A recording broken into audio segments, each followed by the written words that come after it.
here at CTV. General Muhoozi Kainerugaba, this is the Chief of Defense Forces, has already arrived. Many guests have started arriving. You can see Ugandans also flocking, the invited guests, the faith of interbelievers, those ones they have already taken the positions. They said you have to arrive there at 8 a.m. by 8 a.m. So now we are just half past 10. So it means the event is already likely to kick off in just a few minutes from now. Yes. So this inauguration is actually historical, because when you look at historical means some of the key points program, the key points that are intending to be achieved in all the tasks ahead of the 2026-2031, we have oil and gas development. So in the term of 2031, the government will be looking at oil and gas development, but also looking at the succession planning. That's why I can tell you that you never know, 2031 may be having another president to take oath. Taking oath. So this time we're gonna be looking at succession planning and the political stability. Very many people, very many tasks are behind the scenes, but one of the key tasks ahead of the 2026-2031 is the succession planning. Who is next after President Yoweri Museveni? So there are so many events done and so many things that will be taking place within this term. Yes. Of Uganda, President-elect, Your Excellencies, visiting heads of state and government, and other distinguished heads of delegations, the Right Honorable Speaker, Parliament of Uganda, and your colleagues, speakers of various national assemblies, who will be introduced later, the Right Honorable Chief Justice Flavian Zeija, the first National Vice Chairman of the National Resistance Movement,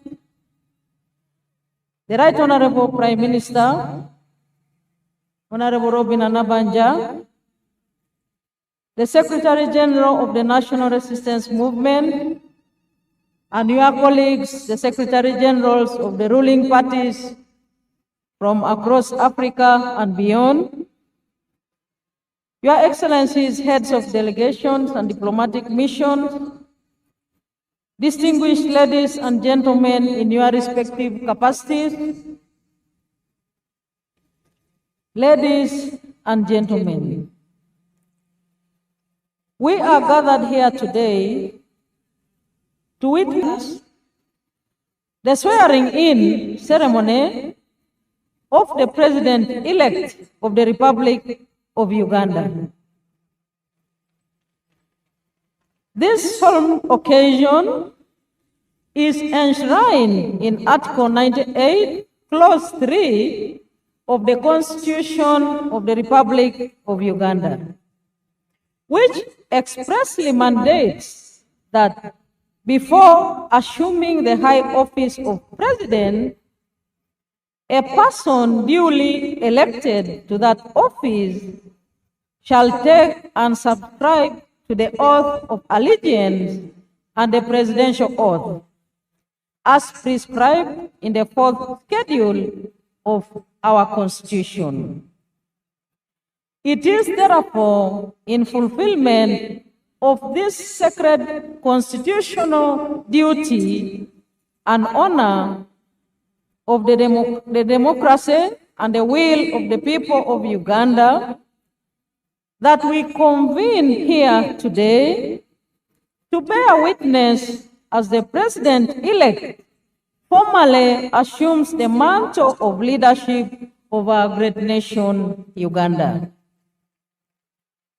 Excellencies, we are at the verge of the defining moment of our day today.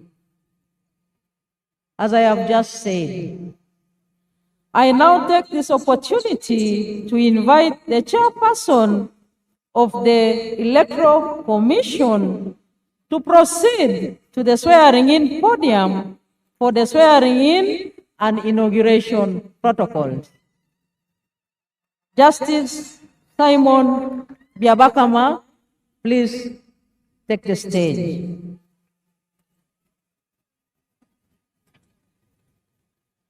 Excellencies, ladies and gentlemen, we are now at the commencement of the exact reason, the procedure of the exact reason why we are here.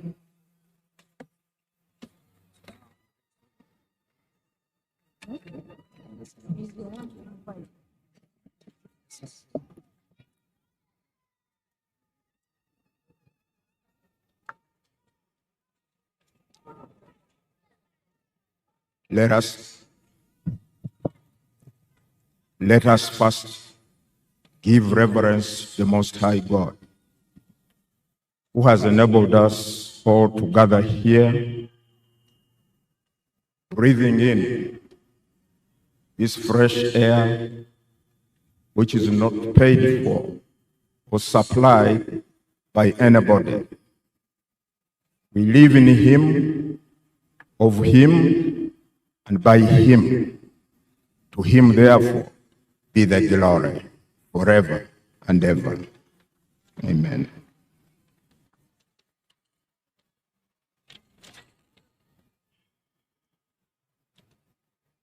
The President-elect, Yoweri Kaguta Museveni,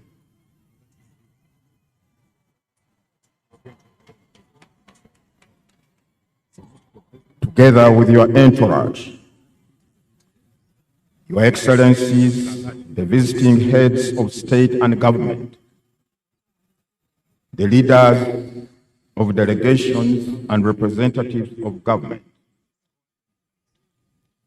Your Excellencies of Uganda, and all the distinguished guests, ladies and gentlemen.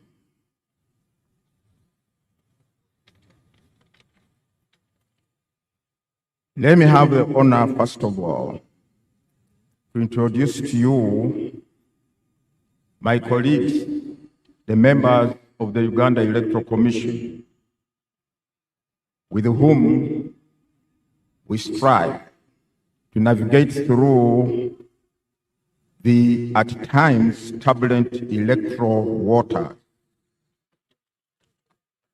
Hajati Aisha Lubega, Deputy Chairperson. Commissioner Stephen Tashovia, Commissioner Peter Emerald,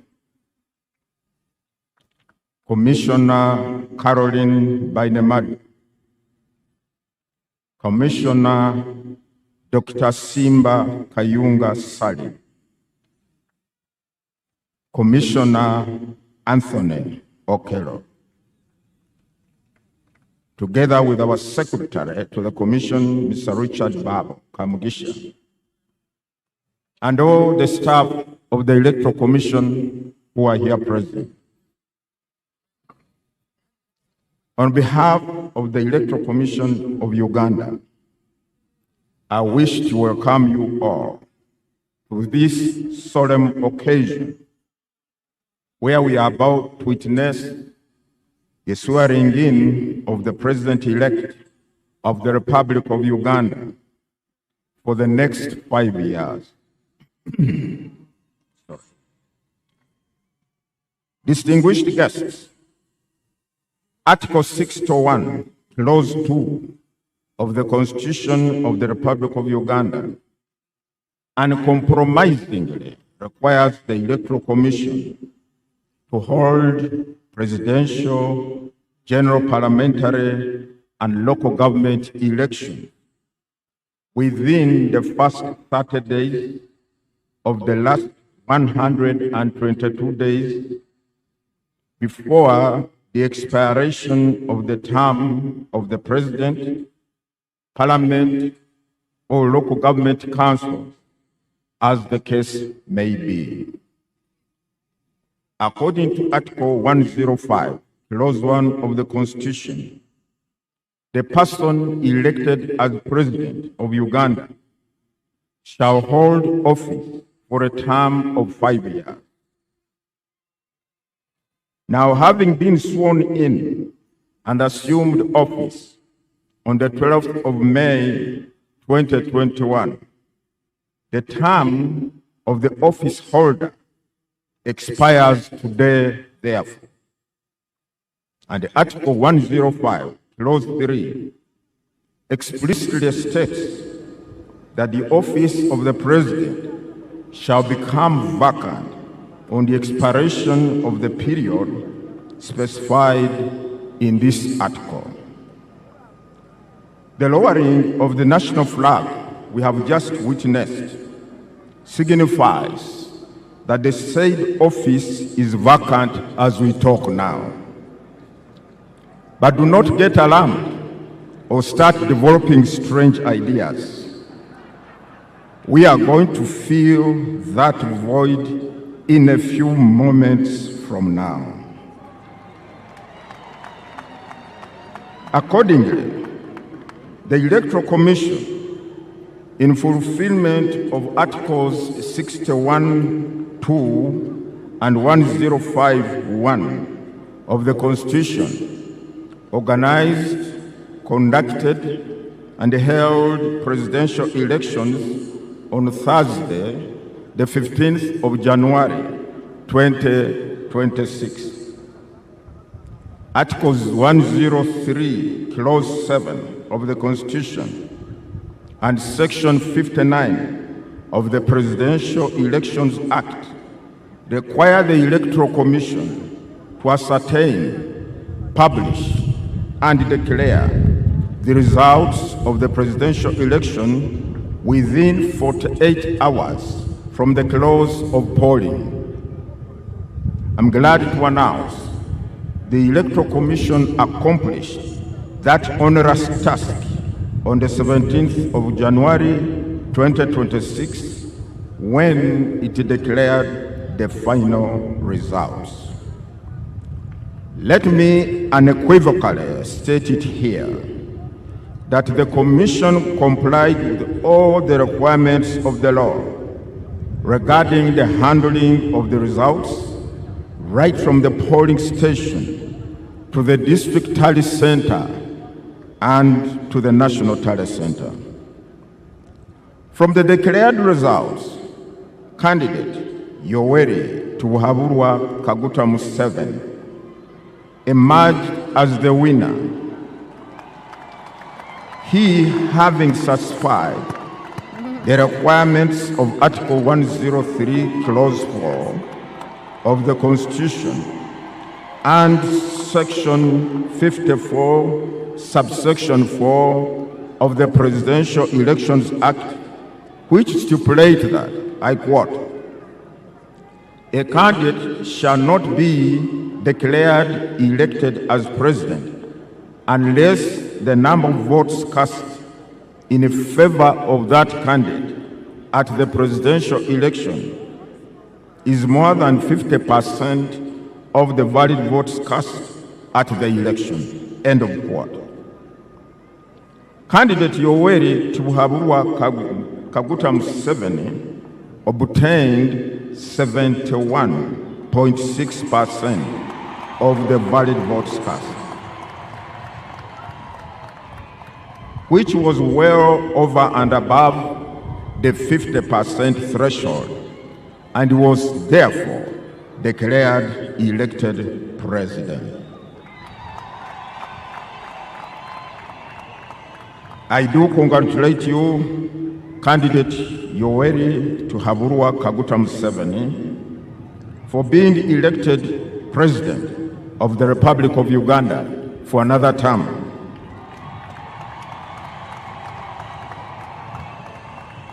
I also congratulate your team, which worked tirelessly to ensure that you secure this victory. I also congratulate all the candidates who offered themselves and participated in the presidential, parliamentary, and local government councils elections. On behalf of the Commission, I further extend our deep appreciation to all our esteemed stakeholders in the electoral process. These include the government, which wholly and fully funded all the electoral programs, the political parties and organizations that offered candidates and also participated in this process, the civil society organizations, education organizations, the media, our development partners, security agencies,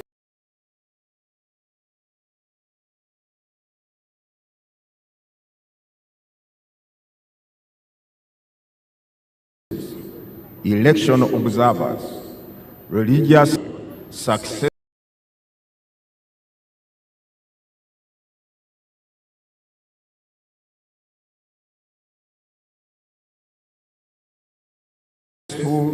peaceful conduct and conclusion, the opening words of our Constitution, printed in capital letters, what? We, the people of Uganda.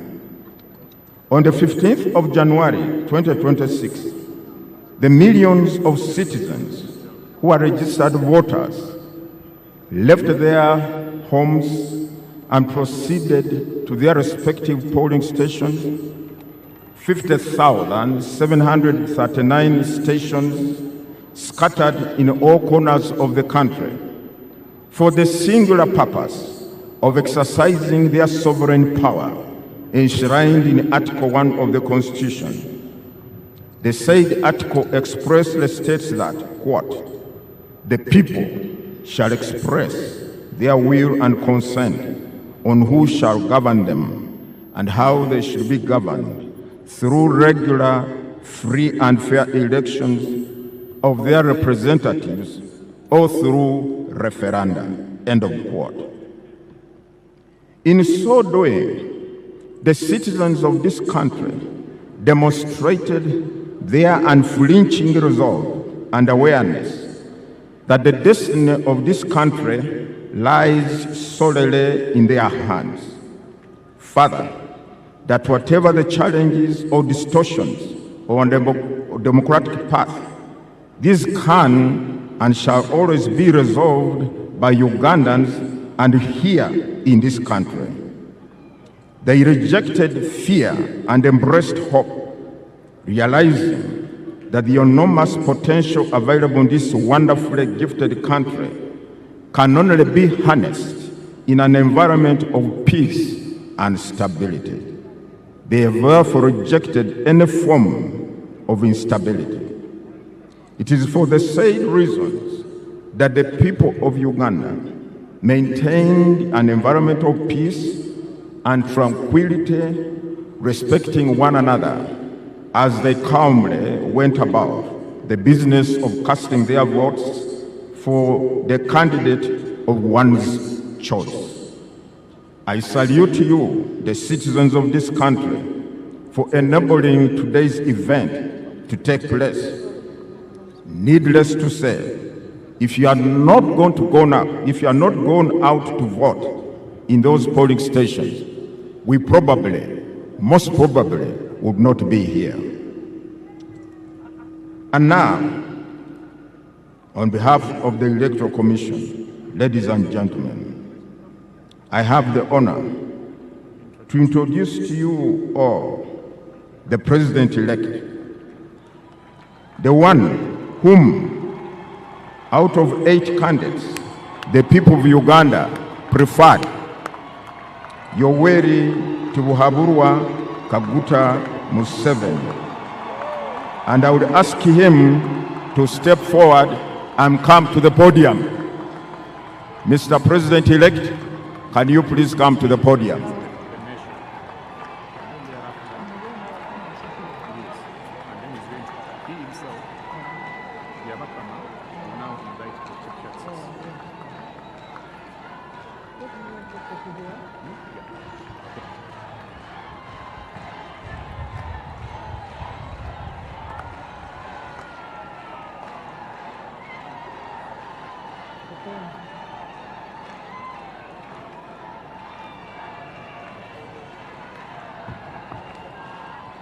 What is it? Yes! Yeah, buddy! My Lord, the Chief Justice, I also ask you to come to the podium and preside over the next proceedings. Chief Justice of Uganda, accompanied by the Chief Registrar and the Head of Public Service and Secretary to Cabinet. Madam Lucy, please come to the podium.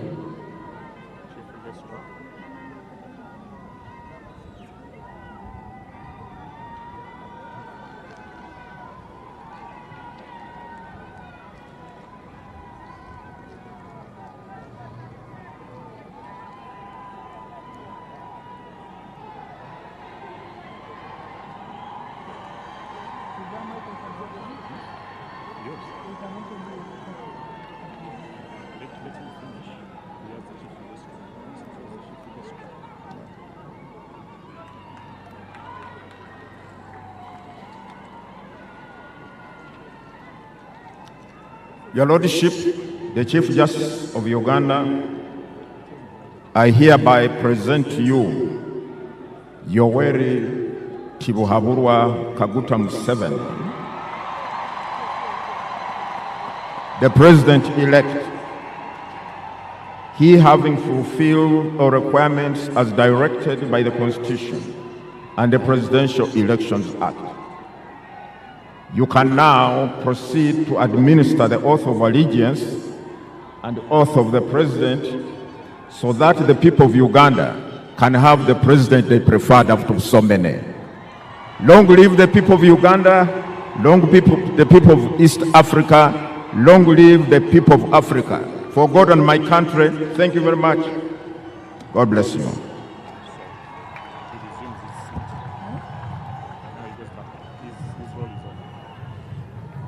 What is it?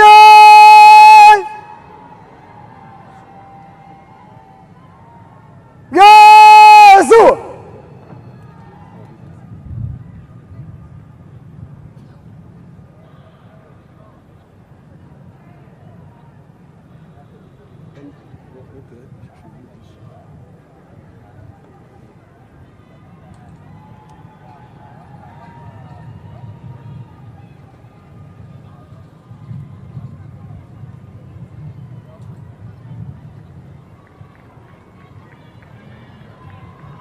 I,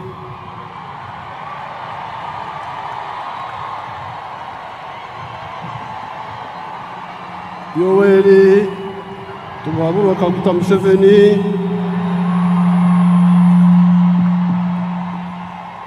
swear in the name of the Almighty God that I will be faithful and bear true allegiance to the Republic of Uganda, and that I will preserve, protect, and defend the Constitution. So help me God.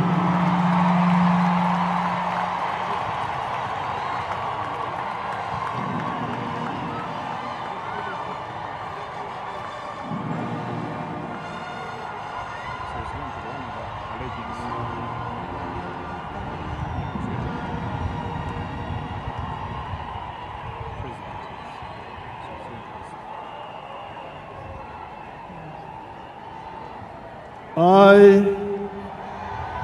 Yoweri Kaguta Museveni, swear in the name of the Almighty God that I shall faithfully exercise the functions of the President of Uganda and shall uphold, preserve, protect, and defend the Constitution and observe the laws of Uganda, and that I shall promote the welfare of the people of Uganda. So help me God.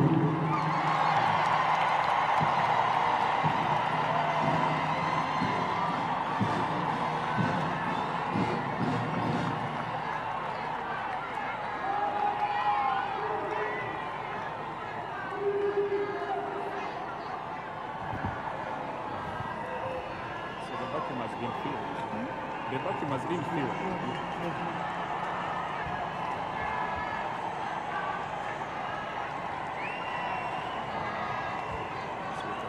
His Excellency the President has successfully taken the oath of allegiance and the oath of presidency. He is now signing on the respective protocols.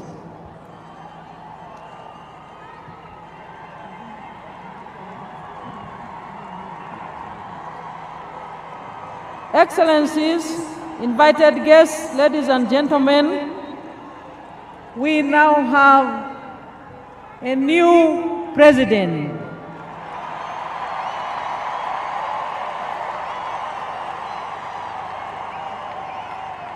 Who will take us through the presidential term 2026-2031. Thank you, NRM cadres. Thank you, NRM leaders. Thank you, NRM mobilizers.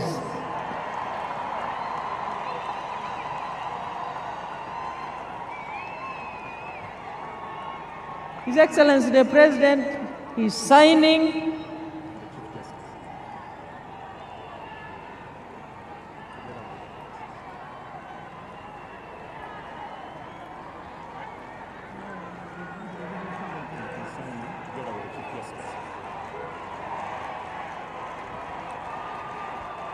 and the Chief Justice is leading him through that procedure.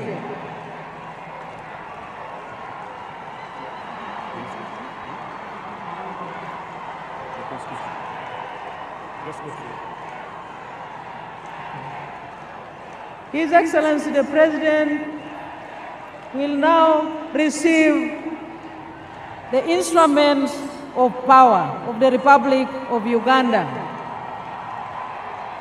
He has received the Constitution. His Excellency is now receiving the national flag. Those are the instruments of power.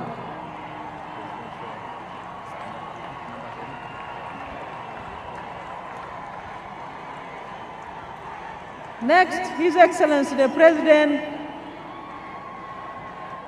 is going to receive the Presidential Standard Flag. His Excellency the President has received the Presidential Standard Flag. Instruments of power. He has received the national anthem, the Uganda national anthem. And His Excellency the President is now receiving the National Coat of Arms.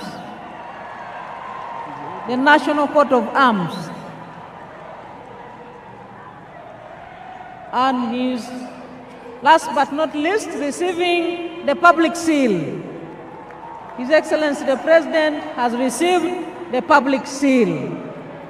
So our newly elected President, who has successfully been sworn in and inaugurated, has received all the six of power. Yes, sir. The Constitution, the national flag, the Presidential Standard Flag, the national anthem, the national coat of arms, and the public seal.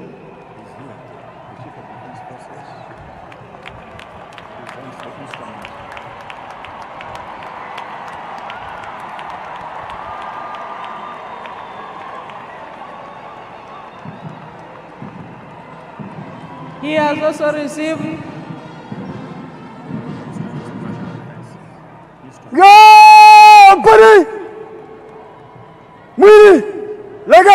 the Chief of Defense Forces has handed over to His Excellency the President the instrument of power of the Republic of Uganda.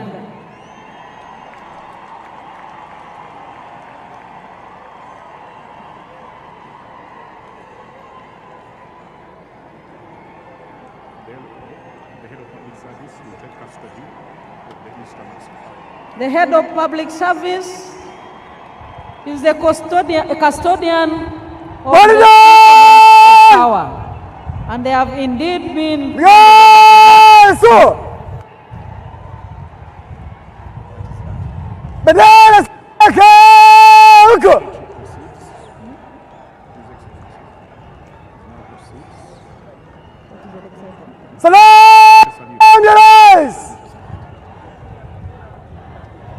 His Excellency the President is now proceeding to receive the national salute. Parade Commander.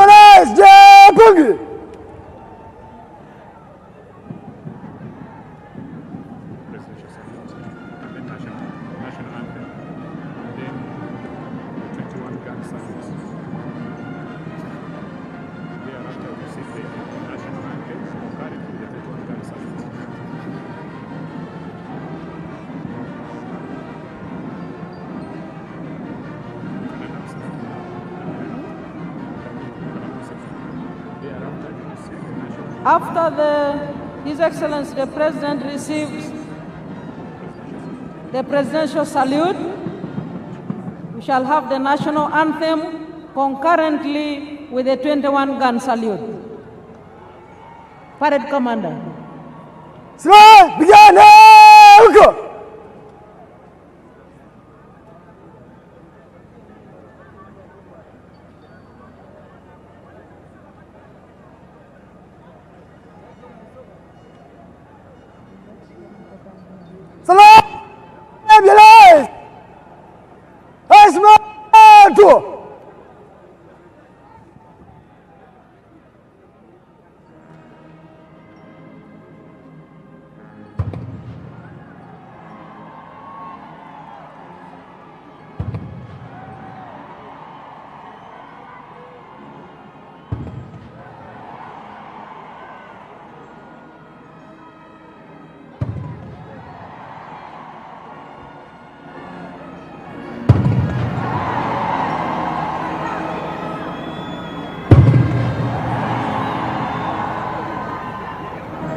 nyuma giko sakat salam ya rais asmatu tulia.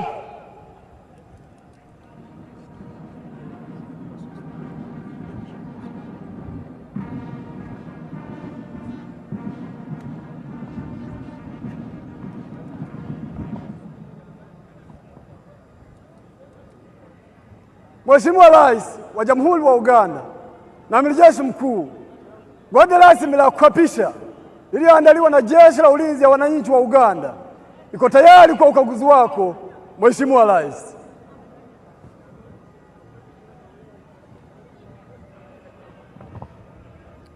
His Excellency the President is now proceeding to inspect the parade for the first time as the newly inaugurated President of the Republic of Uganda.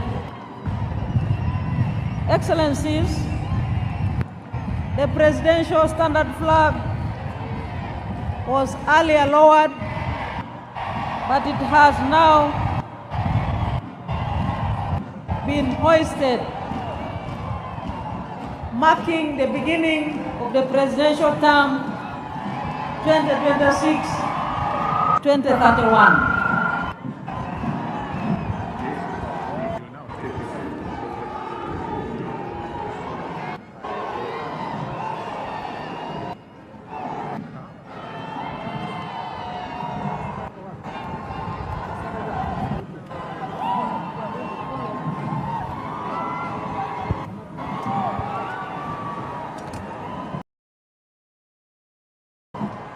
Your Excellencies, distinguished guests, ladies and gentlemen, a very big round of applause to Her Excellency, the Vice President, Honorable Jessica Lupo, for managing very well that segment of the program. We earlier on saw the President take the oath of allegiance, the oath of the President, and then received the instruments of power of the Republic of Uganda. He also received the instruments of national defense from the Chief of Defense Forces and Senior Presidential Advisor, Special Operations General Muhoozi Kainerugaba, and those included the shield and the scimitar or the general's sword, and they were well received, and we now have the President fully in charge as willed by the majority of the people of Uganda on 15th January 2026. His Excellency the President is inspecting the parade, which is now in the Alpha and Omega formation for the first time as President in the new term 2026-2031. His Excellency the President and the Commander-in-Chief is accompanied by the Chief of Defense Forces and Senior Presidential Advisor for Special Operations, General Muhoozi Kainerugaba, and the Parade Commander, Brigadier General John Bosco Asinguza.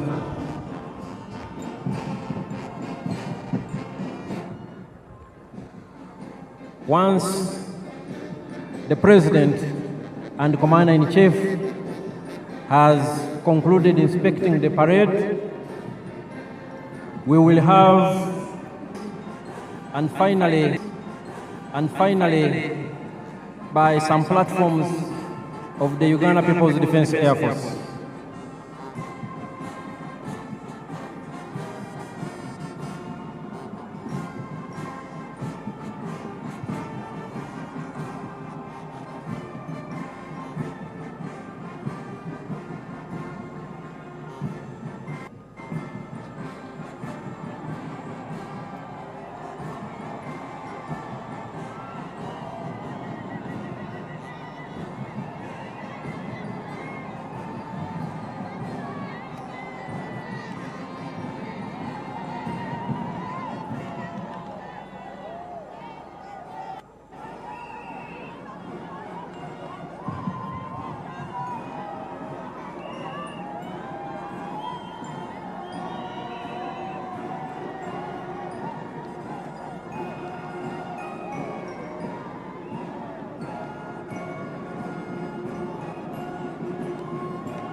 the newly sworn-in President of the Republic of Uganda for the new term 2026-2031 is still inspecting the parade.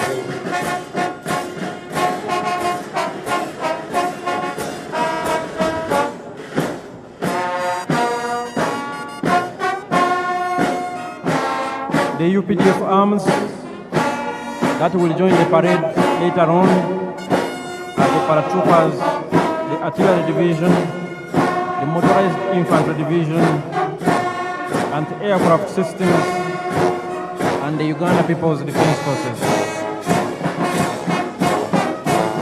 The Uganda People's Defense Forces will have, the Uganda People's Defense Air Forces will have the Cobra formation, composed of helicopters, the Sparrow formation, the Eagle formation,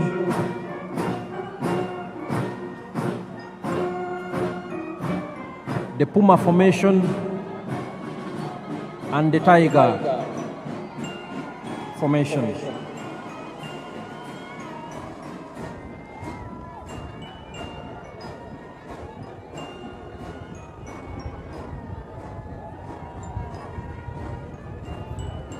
His Excellency the President and Commander-in-Chief, accompanied by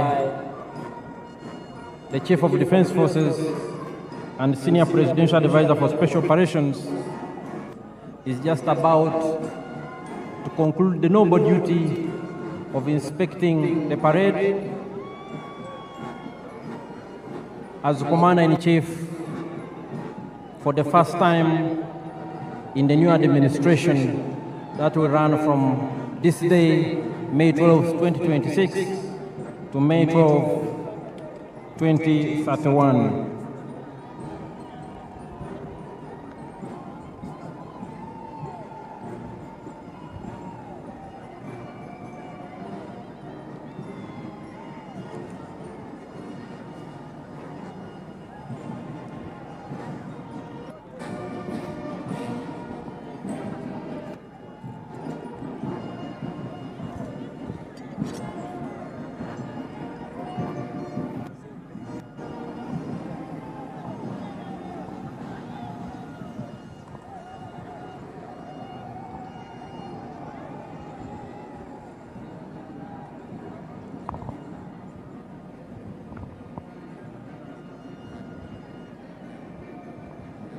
Mheshimiwa Rais, huo ndio mwisho wa ukaguzi wa gwaride ya kuapisha, na wao kuendelea na gwaride.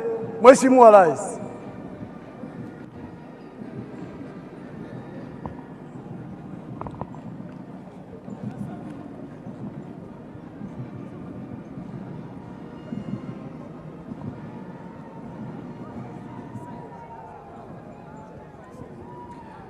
Your Excellencies, distinguished guests, ladies and gentlemen, His Excellency the President-elect, now sworn-in President of the Republic of Uganda and Commander-in-Chief of the UPDF, has finished inspecting the parade. He will shortly be ushered into his position, and then we will have the parade march in slow and quick time, followed by arms display elements that will also participate in the parade, and thereafter the parade will march in review order.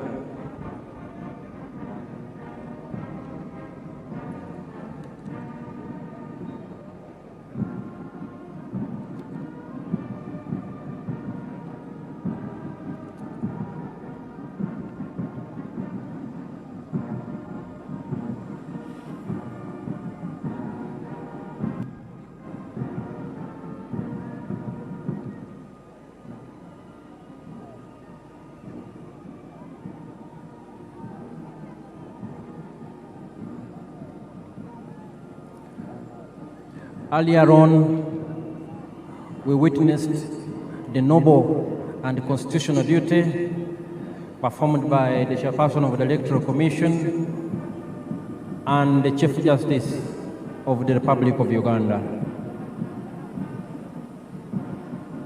We also thank Her Excellency the Vice President for managing that part of the program very well.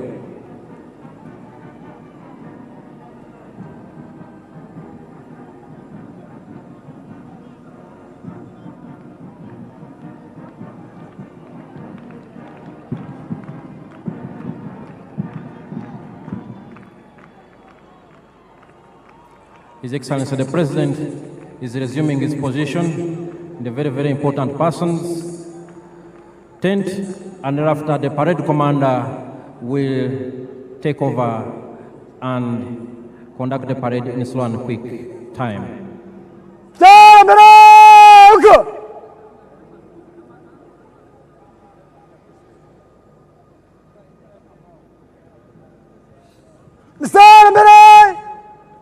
Nyuma yuko mistari nyuma mwana raka usawakat mbare tumio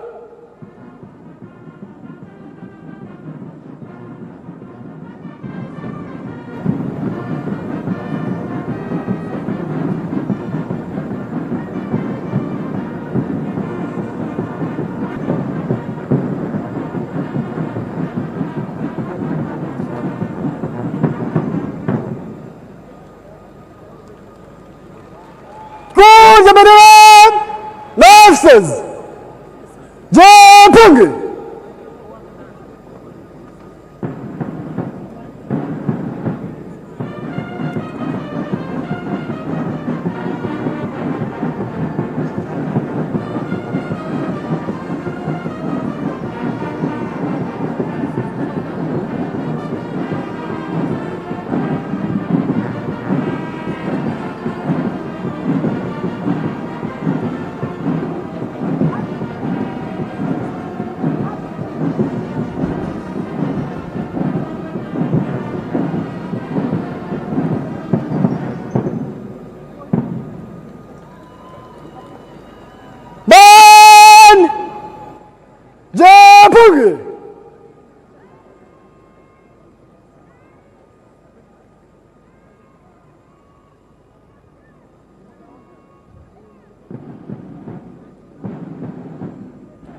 The parade commander, Brigadier General John Bosco Kasinguza, has invited the brass band composed of the UPDF, the Uganda Police, and the Uganda Prison Service to assume their position as the parade prepares for the march past in slow and quick time.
heshima, kwa mwendo wa pole na mwendo wa haraka, kikundi cha kwanza chuongoza kwa ujumla, chapa miguu.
Ujumla, chapa miguu.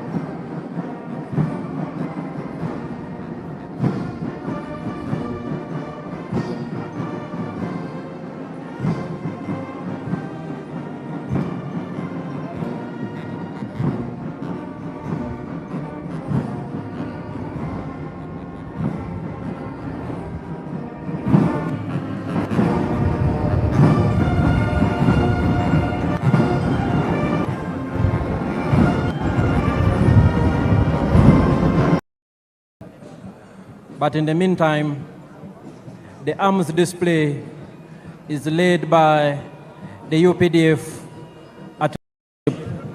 and visionary leader of the resistance,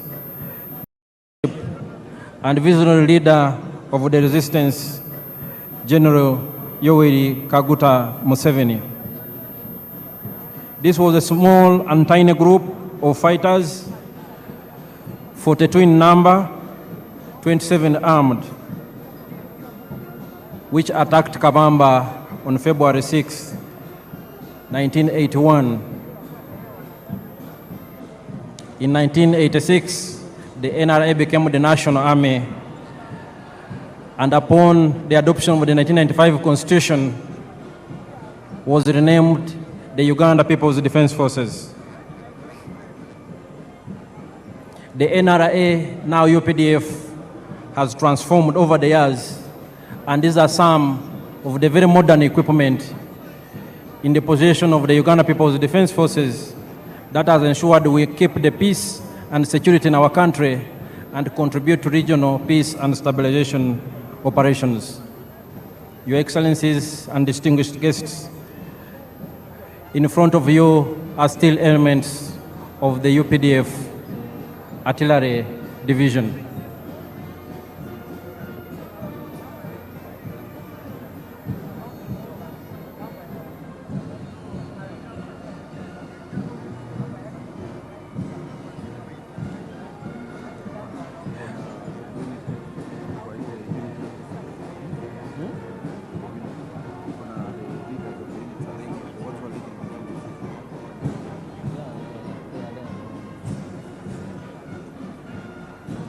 Today, the UPDF is a very robust and modern, powerful military force that has achieved many things over the years. The peace and security, which I just talked about, anchored on key modernization and professionalization themes such as equipped and trained for combat and peace support operations. And indeed, what you see here are some of those arms that define the UPDF as a modern, experienced combat force that is ready to do its job. The Field Artillery Division is commanded by Major General Daniel Kakono. Your Excellencies and distinguished guests, ladies and gentlemen, right now in front of you are elements of the motorized infantry division of the Uganda People's Defense Forces.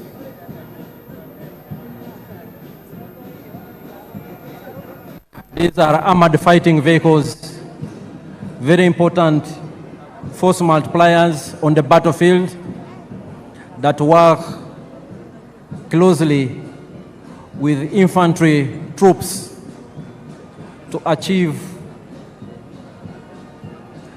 our military objectives.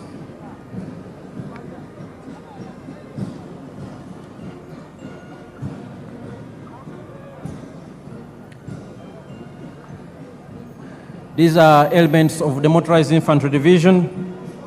The UPDF is equipped and trained for combat, and we are ready for any assignment as guided by the President and the Commander-in-Chief.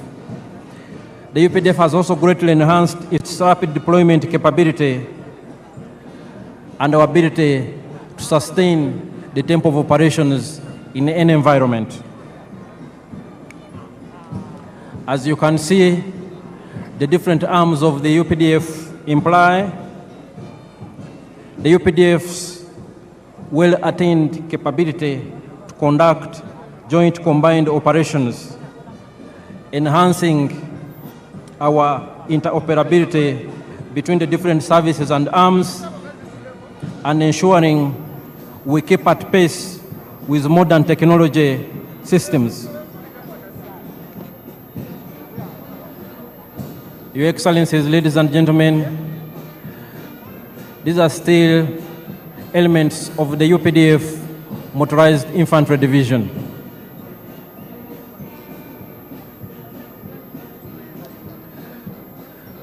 As a modern, well-constituted and organized People's Army, the UPDF is made up of 4 services. We have the Land Forces, the Air Forces, the Special Forces Command, and the Reserve Force.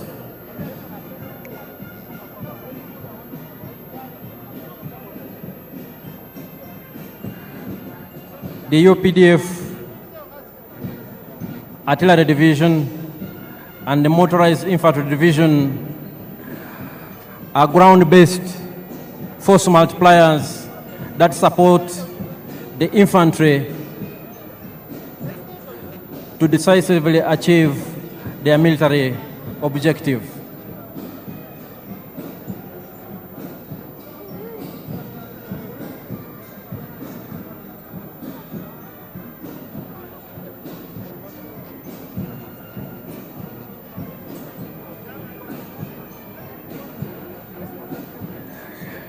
The Uganda People's Defense Forces are well trained, well equipped, and there is no task that is too difficult for the UPDF to achieve. Indeed, as a reminder, and especially as information for some of our visitors today, the NRA, now Uganda People's Defense Forces, since the 1995 Constitution, has decisively defeated close to 30 insurgent groups that sought to destabilize the hard-won peace and stability in our country. We are aware that our immediate post-independence history was nothing but volatile, a period of great instability that was characterized by military dictatorships and governments of the day that had no respect for human rights, that instituted state-inspired violence against defenseless citizens. And as the motorized infantry division concluded their march past, we are now joined, Your Excellencies and distinguished guests, by some of the UPDF anti-aircraft systems that have now also joined the parade.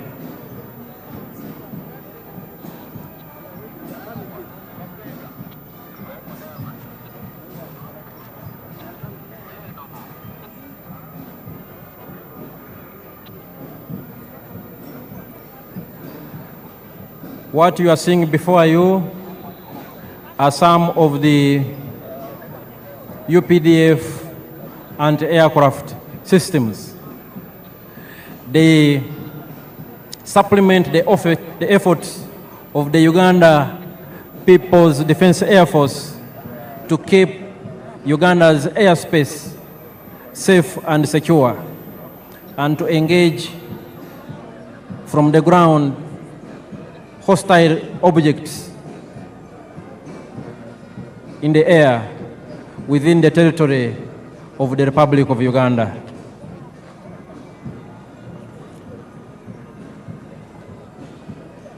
Your Excellencies and distinguished guests, the functions of the Defense Forces include the preservation and defense of our sovereignty and territorial integrity of this country. And as you can see, we are well equipped to undertake that function. We also cooperate with and support the civilian authority in national emergencies and other disasters. And most importantly, we promote and foster strong harmony, understanding between the Defense Forces and the Wananchi.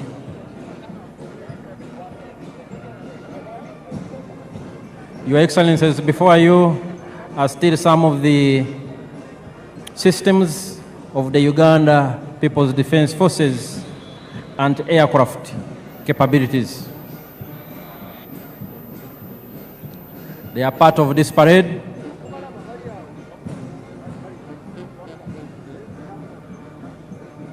Any moment now, we will also witness the dropping of paratroopers on these very grounds.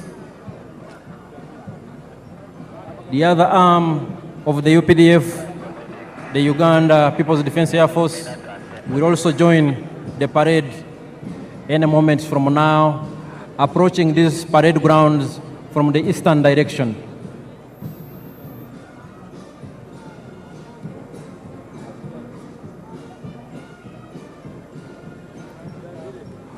From its early beginnings and its inception, the UPDF has been built on a strong foundation of discipline, ethics, and accountability. We respect the rule of law, we respect human rights, and we adhere to our military code of conduct.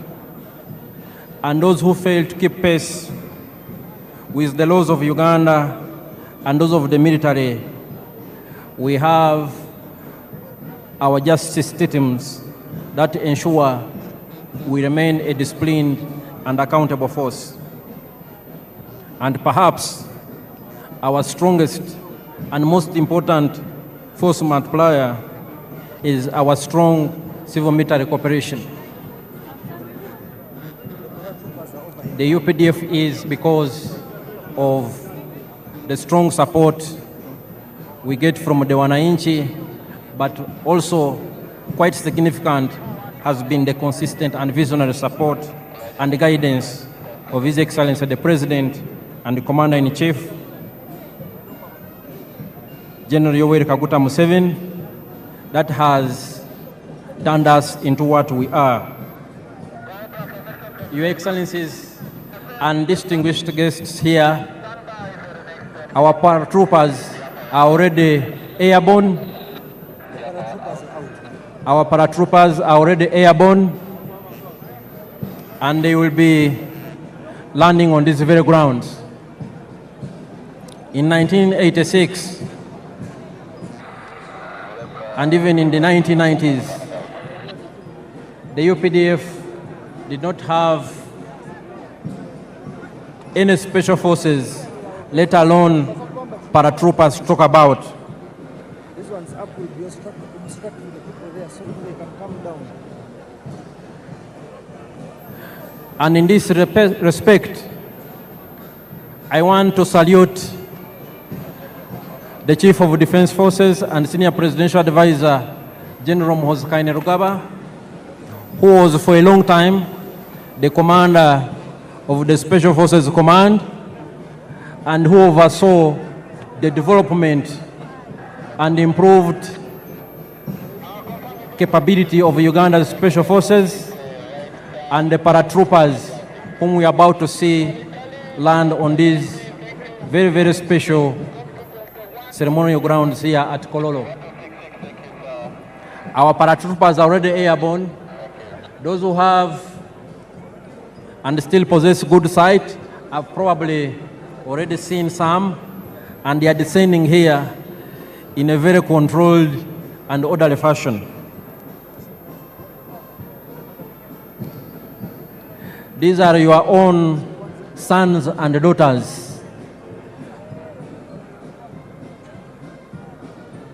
Paratroopers, a very important element of the Special Forces Command.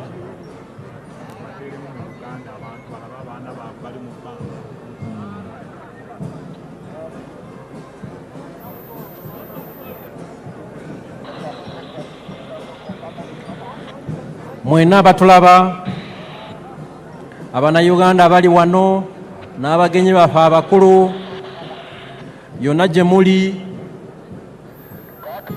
tuli ku mukolo wano e Kololo Ceremonial Grounds, mukolo mukulu, mukolo munene ogubadde gw'okulayiza omukulembeze w'eggwanga ayalondebwa n'Abannayuganda mu ngeri nnene nnyo ng'ayina 71.65% ey'obululu bwonna. Paredi yaffe eyeggatiddwako n'ebimu ebibinja ebikulu ebya UPDF okubadde Artillery Division edduumirwa Major General Daniel Kakono, the Motorized Infantry Division edduumirwa Major General Charles Byanyima, UPDF anti-aircraft systems ezidduumirwa Brigadier General Kasawuli, aba paratroopers, aba UPDF, abadduumirwa Special Forces Command, Commander wa Special Forces gyali wano Major General David Mugisha ng'ayambibwako mumyuka we Brigadier General Asaf Nyakikuru ne Parade Commander aduumira ekibinja ekisooka kya Special Forces Group Brigadier General John Bosco Singuza era nga ye Parade Commander olunaku olwaleero. UPDF ezimbye obukugu n'obumalirivu nti tusobola okukuuma eggwanga lyaffe bulungi. So waliwo omu paratrooper alandinze wano munamaje owa UPDF atuuse avudde mu bbanga. Buno bwe bukugu bwe tugamba obwa UPDF bwerina, era nga ebibinja bino byonna ebya UPDF bikolaganira wamu okulaba nti tukuuma eddembe mu ggwanga lyaffe ne mu operation zonna ze tubeeramu mu mirirwana gyaffe okulaba nti tulina eddembe mu nsi yaffe n'abalirwana baffe. UPDF twagala si ggwanga lyokka, naye tulina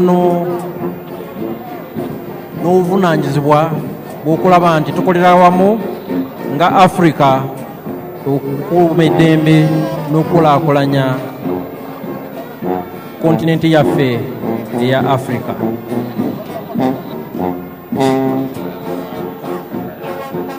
Your Excellencies and distinguished guests, we've seen some of our paratrooper commandos who are landing.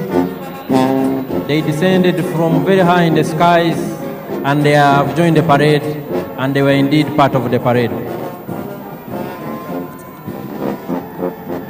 Your Excellencies and distinguished guests,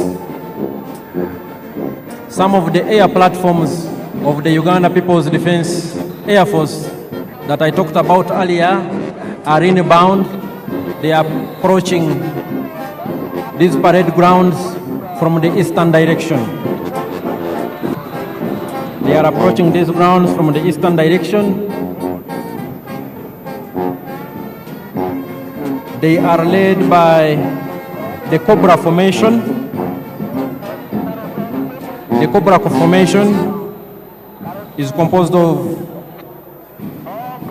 one Mi-17 helicopter piloted by Colonel Hassan Waiswa, and he is the pilot in command. It is in the front and it is carrying the national flag. We have another Mi-17 helicopter in the rear, and we have two escort attack helicopters, one Mi-24 helicopter gunship on the right and one Mi-28 helicopter gunship on the left. They are also part of the parade. And the pilot in command, Colonel Hassan Waiswa, has a message for His Excellency the President.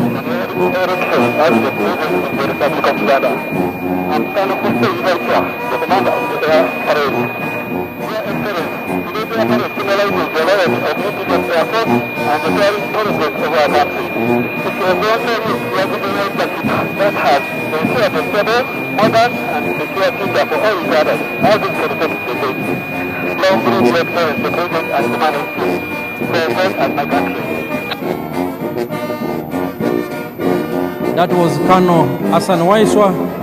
He has congratulated His Excellency the President for assuming the highest office in the land. Your Excellencies and distinguished guests, ladies and gentlemen, the different arms on display of the Uganda People's Defense Forces indicate our acquired capabilities to engage in joint combined operations. These elements work together to achieve one military objective. Here we have the helicopters in Cobra formation.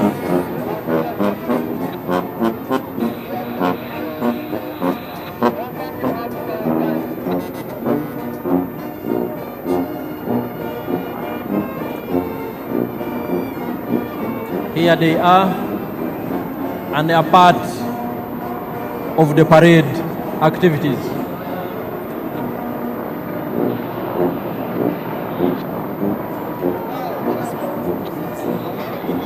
Your Excellencies and distinguished guests, the Cobra formation is followed by the Sparrow Formation.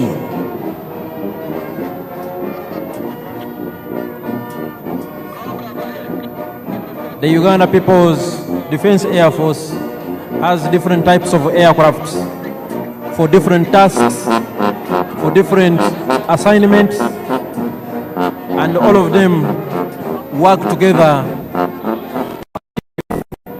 same mission.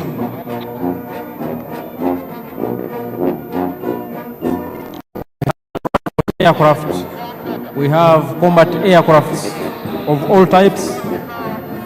We have surveillance aircrafts of all types.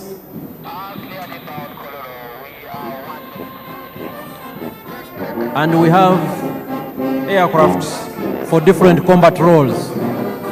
Your Excellencies and distinguished guests, approaching the parade grounds is the Sparrow Formation of the Uganda People's Defense Air Force. And they are part of the parade.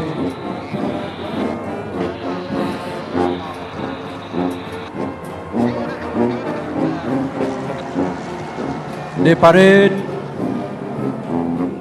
is still ongoing with the participation of these select UPDF arms, and right now what we are watching before us is the Uganda People's Defense Air Force platforms. The Sparrow Formation is followed by the Eagle Formation.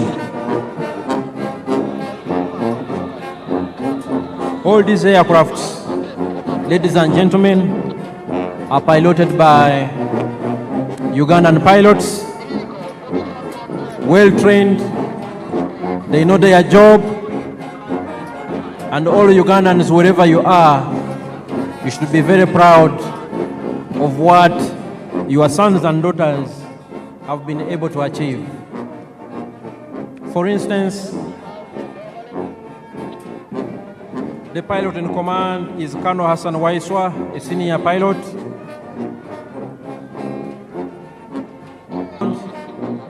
Here on the parade grounds, Puma 1, piloted by Captain Nathan Mwebaza, the pilot in command. Puma 2, piloted by Captain Ronald Baluku, the pilot in command. Puma 3, piloted by Captain Ronald Bogere, pilot in command. And Puma 4, piloted by Captain Stephen Bainomujisa, the pilot in command. And here they are. Puma Formation.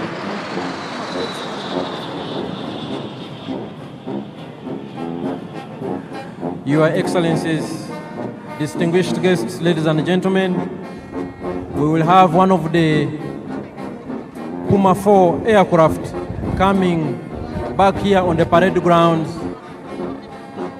to conduct some maneuvers. And as I will remind you, the Uganda People's Defense Forces is composed of 4 services: the land forces, the air forces, the special forces, and the reserve force.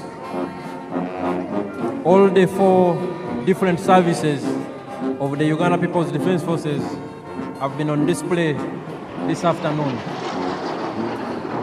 Puma 4 is here, one of our elite pilots. Puma 4, piloted by Captain Stephen Bainomujisa.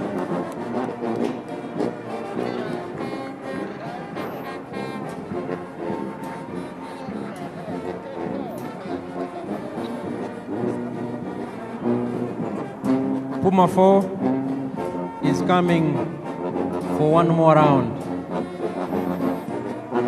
And Puma 4 will be followed by the Tiger Sukhoi. And it is also inbound on this very significant and special ceremonial grounds. It is here and will be joining the parade any moment from now.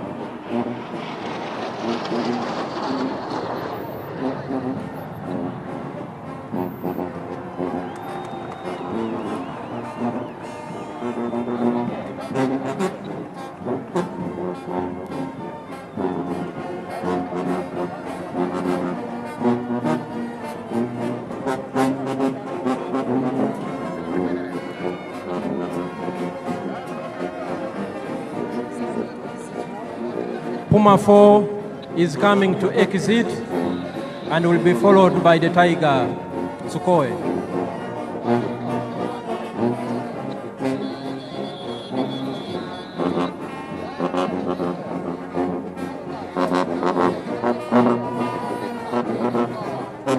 Puma 4 is now exiting the parade grounds.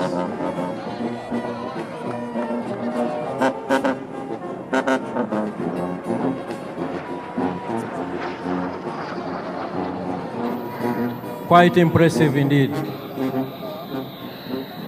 Your Excellencies, ladies and gentlemen, we will now have the last presentation from the Uganda People's Defense Air Force, the Tiger Sukhoi, and here it is on the parade grounds.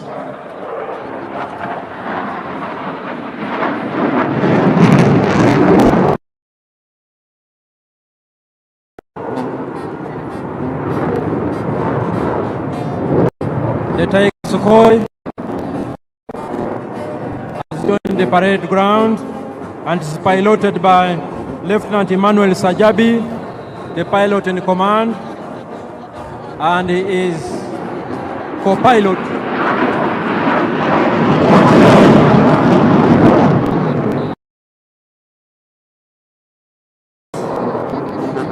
is Lieutenant Sam Nkwasibwe.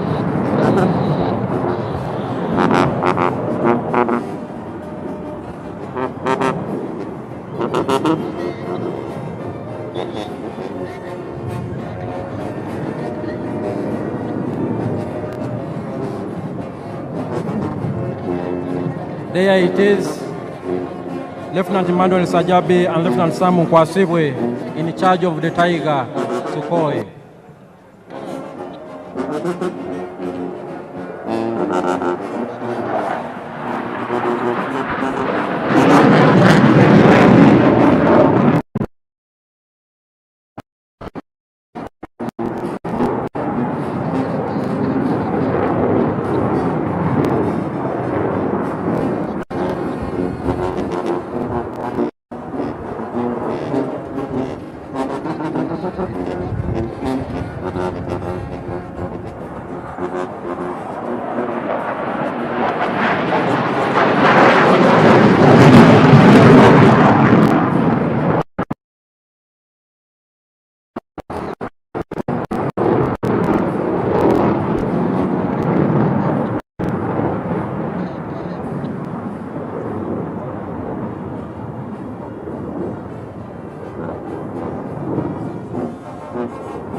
The Tiger Sukhoi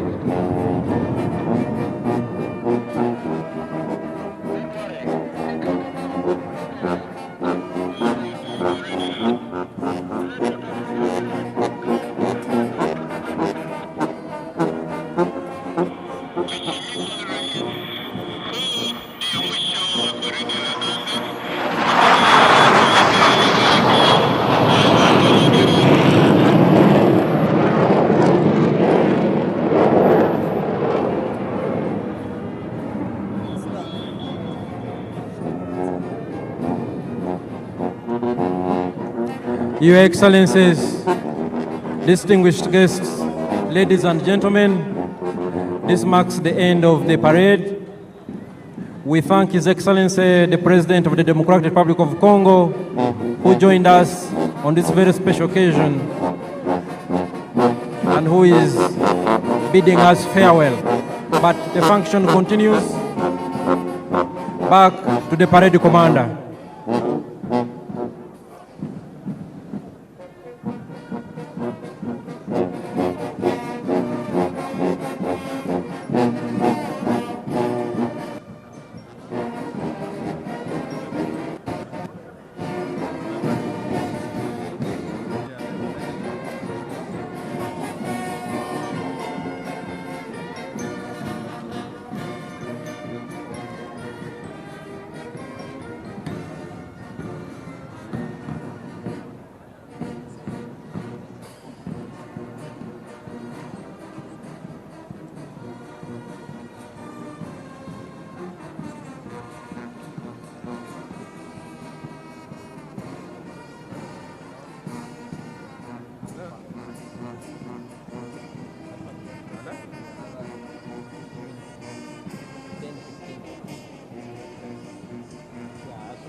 Your Excellencies and distinguished guests, that was the full UPDF parade. That was augmented by UPDF arms on display, the artillery division, the motorized infantry division, some of the UPDF anti-aircraft systems, the UPDF Defense Air Force,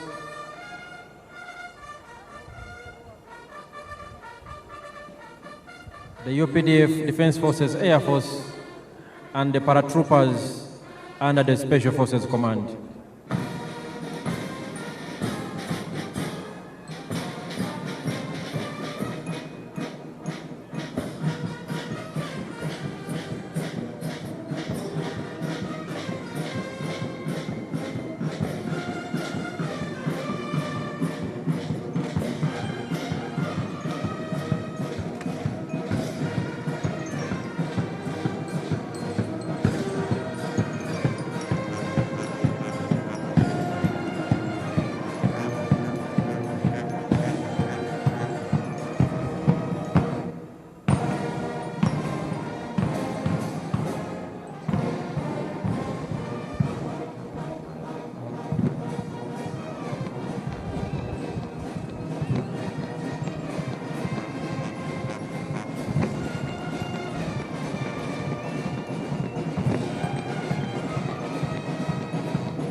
Bendera zimenyanyuka.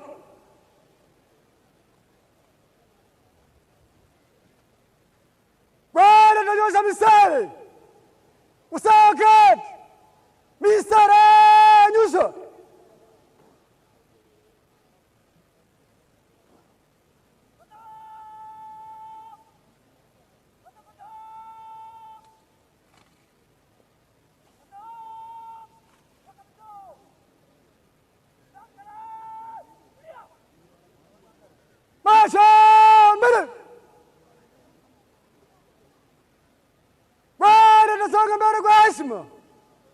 Komando haraka, usawa kati, baada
Excellent.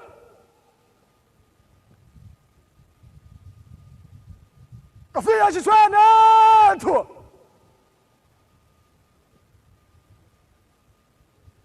Jeshi la Ulinzi wa Wananchi wa Uganda, heshima na utii kwa Rais wa Jamhuri ya Uganda na Amiri Jeshi Mkuu.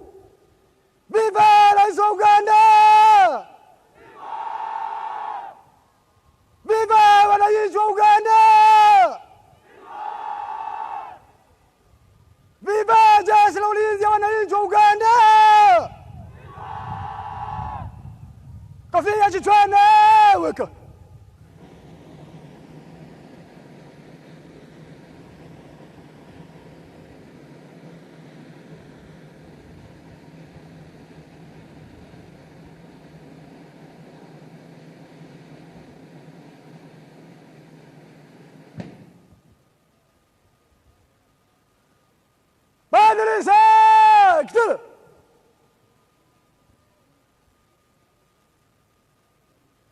Bendera sebiaka wiko.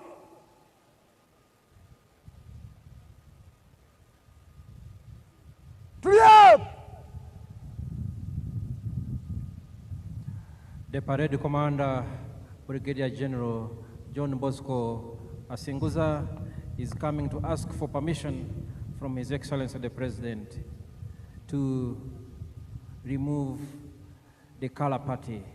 Mheshimiwa Rais, huo ndio mwisho wa gwaride. Naomba kutoa bendera uwanjani, Mheshimiwa Rais.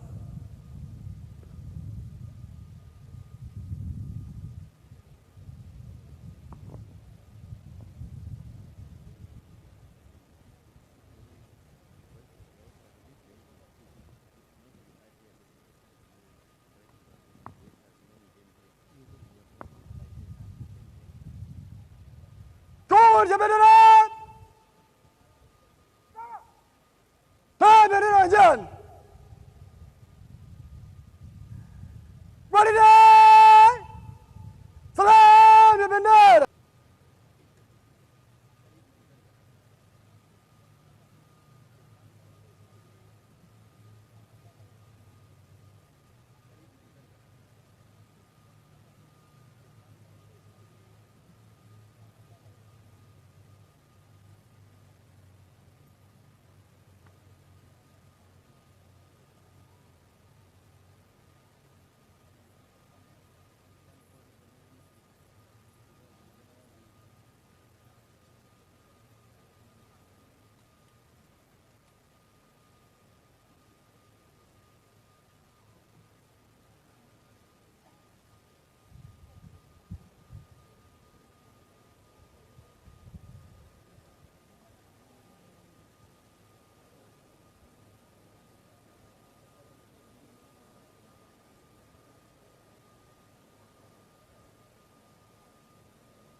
Your Excellencies and distinguished guests, the President and Commander-in-Chief, General Yoweri Museveni, granted permission to the parade commander, Brigadier General John Bosco Asinguza, to march off the colors from the parade.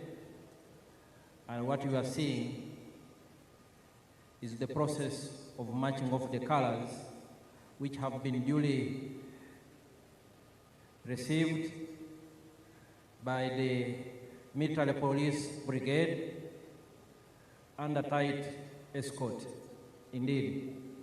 And that's how much the security services revere the national colors, the national flag, and the flag of the Uganda People's Defense Forces.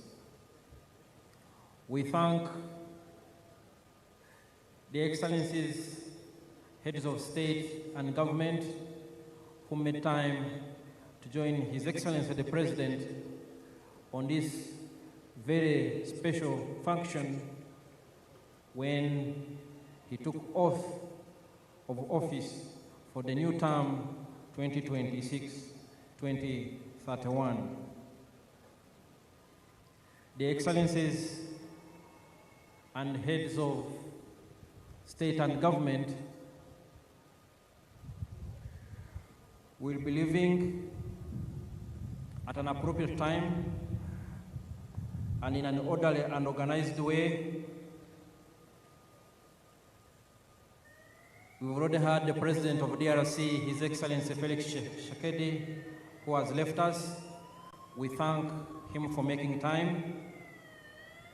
And he will be followed by His Excellency President Salva Kiir of South Sudan, who will also leave, and he will be followed by His Excellency the President of Burundi. His Excellency the President of Burundi will be followed by His Excellency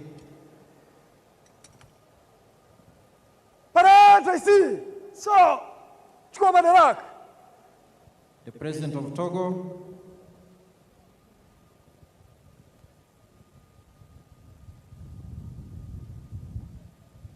and we will continue to announce as appropriate when our distinguished heads of state and government leave these grounds.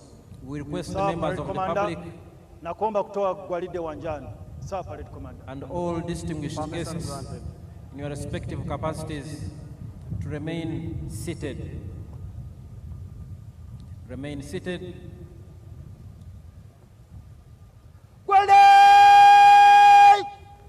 Gwanda tatoka uwanjani kwa mwendo wa haraka. Usawa clear kwa ujumla. Clear! Go! Congratulations, Parade Commander Brigadier General John Bosco Singuza, for a job well done. A big round of applause. He has now handed over the parade to the parade second in command, Colonel Stuart Agawa. Colonel Stuart Agawa, who will now proceed to march off the parade from the parade square. We salute the gallant officers, men and women, who have participated in today's parade, including the different arms of UPDF. So,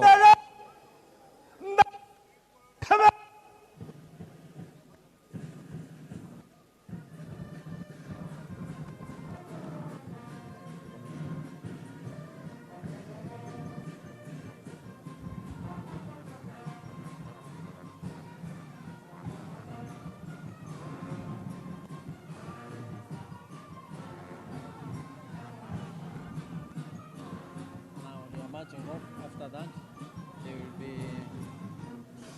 Yeah. Congratulations. Huh? Congratulations. And then invite His Excellency to recognize the heads of state and then address the nation. Introduces. And she introduces. Shall follow the proclamations. Your Excellencies and distinguished guests, ladies and gentlemen, a big round of applause to the officers, men and women, who have given us a very colorful parade performance. Thank you very much. I will now hand over back to my co-MC, the Permanent Secretary and Minister of Foreign Affairs, Honorable Vincent Vagire, who will in turn invite the Director of Ceremonies, Her Excellency, the Vice President, Honorable Jessica Alupo. Over to you, Honorable Vincent Vagire.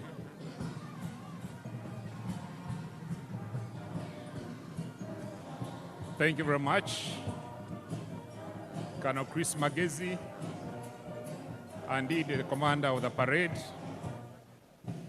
for that excellent job that you have done. Your Excellency and distinguished guests, the Director of Ceremonies, Her Excellency the Vice President, will now congratulate His Excellency the President upon assumption of the highest office in the land. And thereafter, she shall introduce visiting heads of state and government to His Excellency the President. Your Excellency, Jessica Alupo.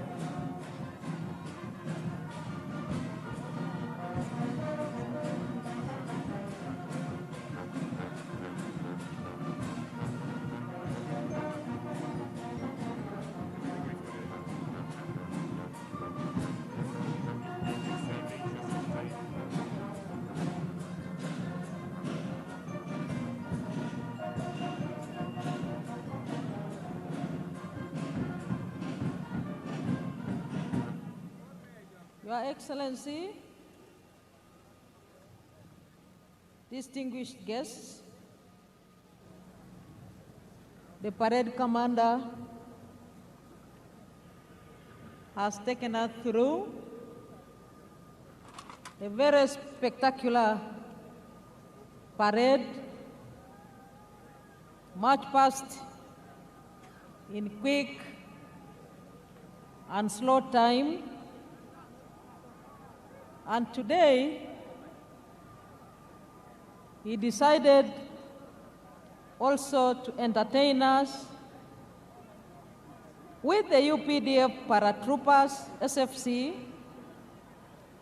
the UPDF infantry, motorized infantry division, the UPDF artillery division, the UPDF anti-aircraft systems, and the UPDF Air Force platforms.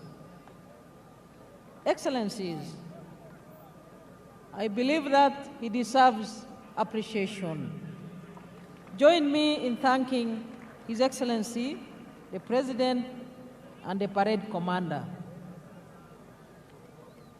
What the parade commander has done is a clear demonstration that the Commander-in-Chief is prepared to defend the national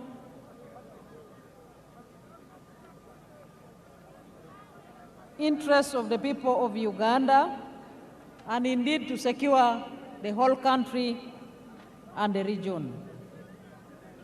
Your Excellencies, visiting heads of state and government, and other distinguished heads of delegations, the Right Honorable Anita Among, the Speaker of Uganda Parliament, and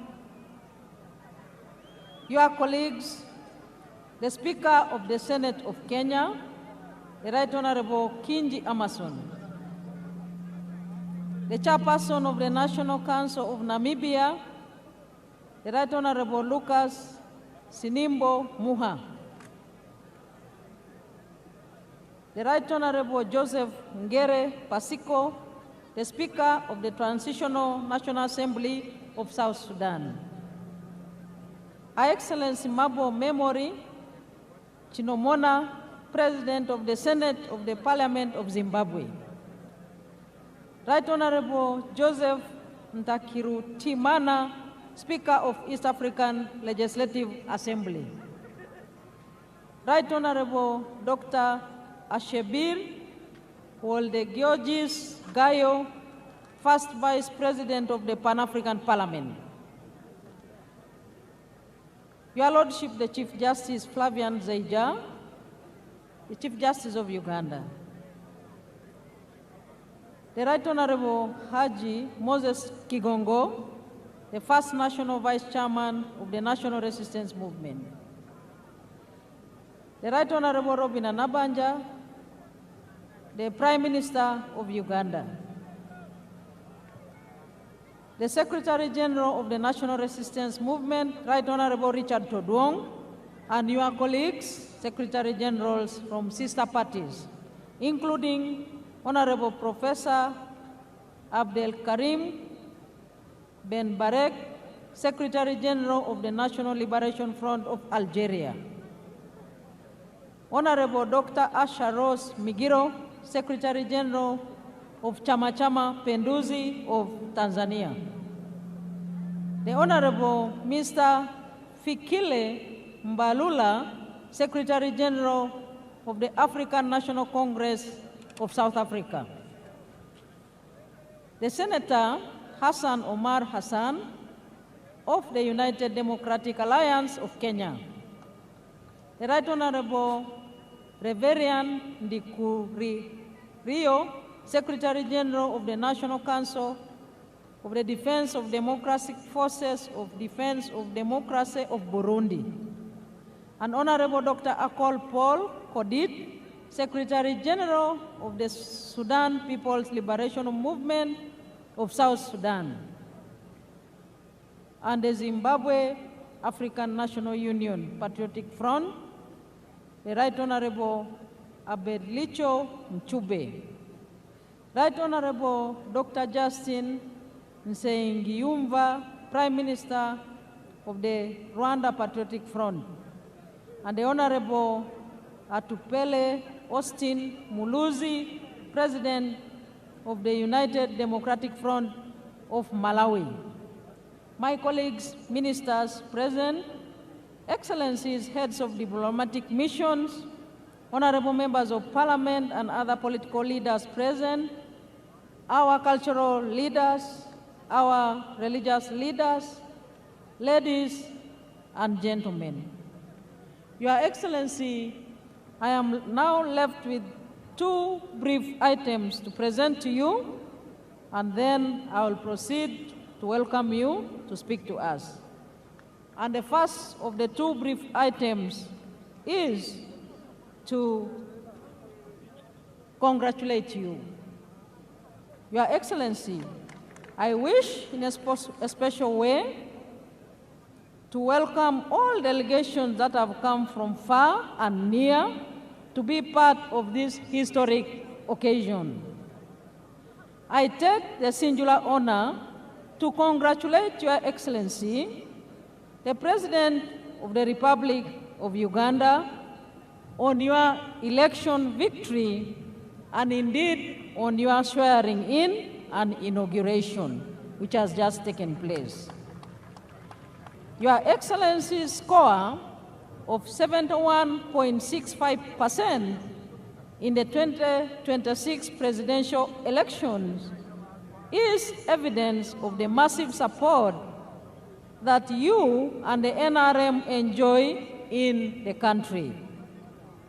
Your victory in all areas across the country also symbolizes your achievements, popularity, and the comprehension by all the people of Uganda in the politics of interests. Allow me to use this very opportunity to congratulate and thank the NRM party that nominated you as their preferred candidate and supported your re-election. I would like to thank all the candidates that participated in the electoral process at the presidential level, members of parliament, and in all other local government electoral positions. A very warm congratulations and thank you to you all Ugandans that took part and exercised your right to choose leaders at all levels. In a special way, Your Excellency, I wish to thank all those who rendered support in any way that they did for you, our candidate, Yoweri Museveni, during and after campaigns. Finally, today is an occasion to celebrate our constitutional order. The preparation for the entire election process was done in accordance with the provisions of the Constitution. For that, I would like to thank the Electoral Commission for the meticulous preparation and execution of the elections under the law. This swearing-in ceremony is, therefore, a testimony that constitutionalism remains our pillar in exercising our mandate. I wish, in a special way, to thank the armed forces, the UPDF, the Uganda Police, Uganda prisons and the intelligence services for securing the country during the entire elections period and for the peace and stability that has set the foundation for the economic growth of our country with the speculated $500 billion GDP annually in the very near future. Once again, Your Excellency, I extend my congratulations to you and wish you good health and success in the coming term of office 2026-2031. Lastly, Your Excellency, I associate with the theme of this swearing-in and inauguration ceremony, i.e., protecting the gains as we make a qualitative leap to the higher middle-income status and look forward to the new term of office. I thank you once again for joining us in your respective delegations on these momentous occasions. I am now left with one item, Your Excellency, and that is to quickly introduce to you the guests here present with us and all the people of Uganda. Firstly, Your Excellency, we are joined by His Excellency Hassan Sheikh Mohammed, President of the Federal Republic of Somalia. Second, we have Her Excellency Dr. Samia Suluhu Hassan, President of the United Republic of Tanzania. Your Excellency, we also have His Excellency Daniel Francisco Chapo, President of the Republic of Mozambique. We have here with us His Excellency Fure Ezozina Gazimbe, President of the Council of Ministers of the Republic of Togo. And we also have His Excellency Salva Kiir Mayardit, President of the Republic of South Sudan. Your Excellency, we do have His Excellency Brahim Gali, President of Sahrawi Arab Democratic Republic. We also have His Excellency Felix Anthony Tshisekedi, President of the Democratic Republic of Congo. He left just a few minutes ago. Your Excellency, we are joined by His Excellency Bryce Clotaire Oligui Nguema, President of the Gabonese Republic. And we do have His Excellency Evariste Ndayishimiye, President of the Republic of Burundi. And we do have His Excellency Taye Atske Selassie, President of the Federal Democratic Republic of Ethiopia. Your Excellency, permit me to introduce representatives of the heads of state and government here present. His Excellency Professor Kithure Kindiki, Deputy President of the Republic of Kenya. His Excellency General Dr. C.G. Chiwenga and his dear spouse, Vice President of the Republic of Zimbabwe. We have Her Excellency Gabriela Savila Jimenez Ramirez, Vice President of the Bolivarian Republic of Venezuela. And we have the Right Honorable Dr. Titunga Elijah Ngurare, Prime Minister of the Republic of Namibia. Next, the Right Honorable Dr. Justin Nzenguyumva, Prime Minister of the Republic of Rwanda, and His Excellency Manuel Osa Nsue Nsua, Prime Minister of the Republic of Equatorial Guinea. And we have Senator Thulisile Dala, Deputy Prime Minister of the Kingdom of Eswatini. Your Excellency, may also take this opportunity to introduce to you the former heads of state and government who have graced this occasion with their physical presence. We do have His Excellency Olusegun Obasanjo, former President of the Federal Republic of Nigeria. We are joined by His Excellency Haile Mariam Desalegn Boshe, former Prime Minister of the Federal Democratic Republic of Ethiopia. Your Excellency, you are joined by His Excellency Jakaya Kikwete, the former President of the United Republic of Tanzania. We are also joined by His Excellency Uhuru Kenyatta, the former President. Thank you. Former President of the Republic of Kenya.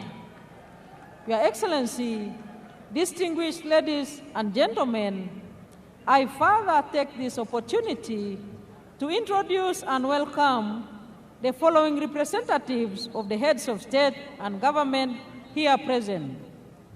We have His Excellency Azuz Nasri, President of the Senate of the People's Democratic Republic of Algeria. His Excellency Losang Jamkan, Special Envoy and Vice Chairman of the Standing Committee of the People's Republic of China. We have Senator George Akuma, Secretary to the Government of the Federation of the Federal Republic of Nigeria. And His Excellency Abdoulaye Diop, Minister of Foreign Affairs, ambassadors and high commissioners.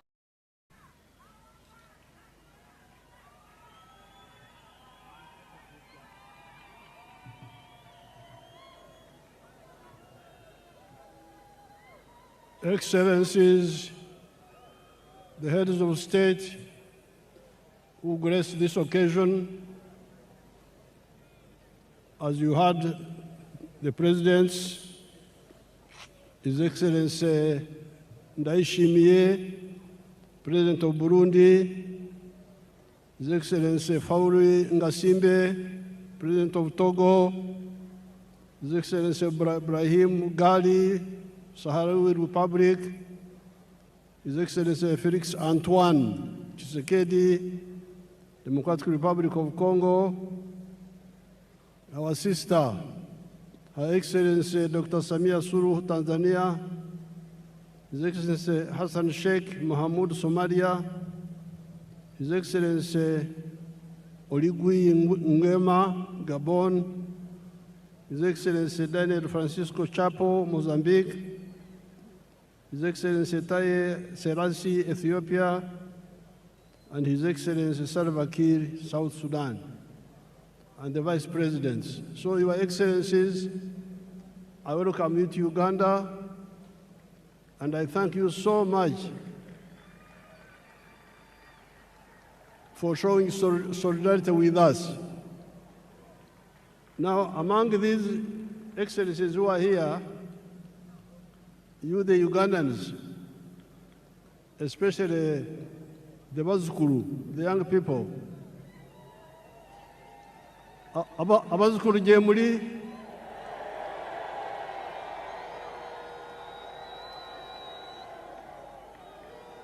Jemuli naye singa temufayo kubitegereza.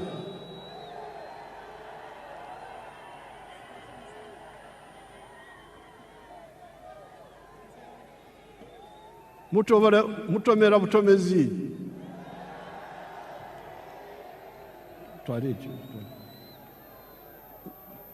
nze jjajja nkyali wano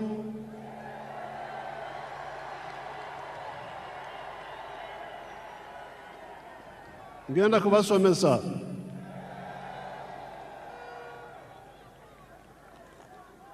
I'm telling these grandchildren, Your Excellencies, I'm telling the grandchildren that they don't know much of the history.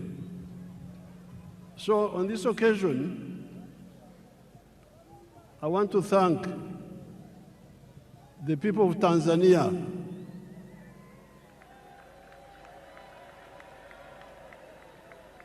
because we are here celebrating how Uganda is developing now, how UPDF is strong and so on.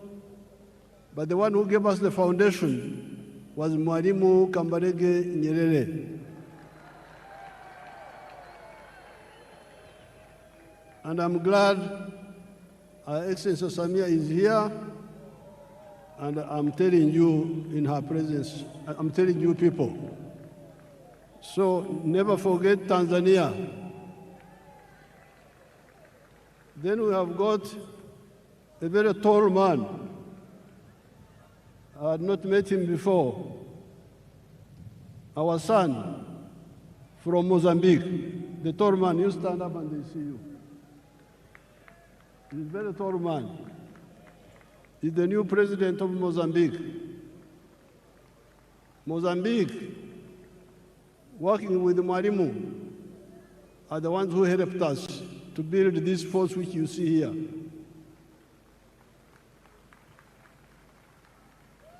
The 28 people I trained in Montepuez, 1976-78, are the ones who built this army which you see here. Then there is the Vice President of Kenya. When Ugandans were running away, many of them would run to Kenya.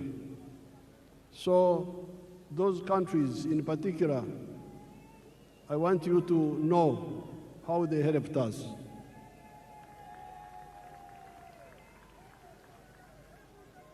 I thank all the excellencies who have come here, and the vice presidents, and the prime ministers, and the ministers who have come here. They have shown solidarity with us. I thank them so much.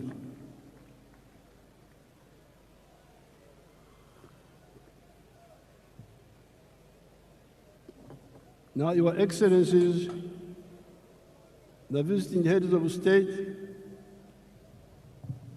heads of government, and heads of delegations, Her Excellency the Vice President of Uganda and other leaders, all the wananchi, especially the Bazukuru, muri mucha Bazukuru.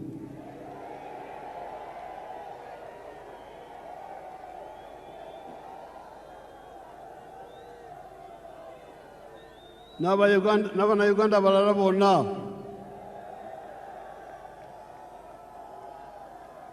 naffe abakadde temutwerabira.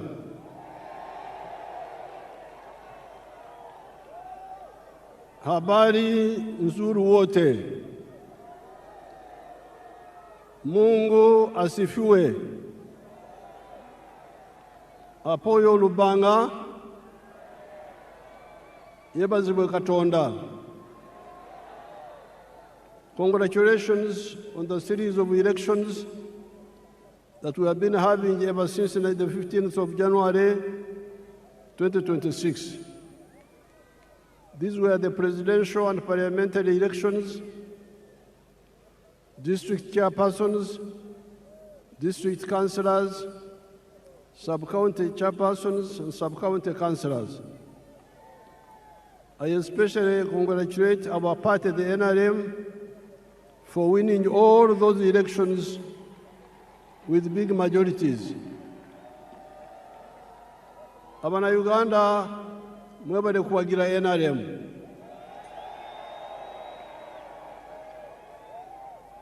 I also congratulate the other parties, such as the DP, the UPC, ETC, that participated in the elections without using violence, unlike the party of NUP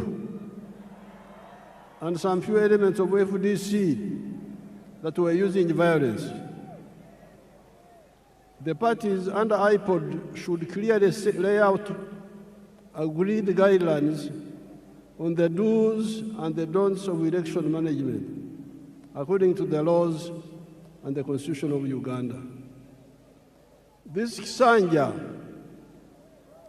Excellencies, is our term for a period. This Kisanja should be regarded as a Kisanja of no more sleep for all Ugandans. Kino ekisanja twetwetaaga abantu okwebaka ate nibeekwasa kino nibeekwasa kiri so nga eddagala liwe liri. This Kisanja should be regarded as a Kisanja of no more sleep for Ugandans. With the advent of the NRM ever since 1986, the families that cared to listen to our message got out of poverty. Amaka agawuliriza okwabula kwaffe ne bakola babadda mu bwavu.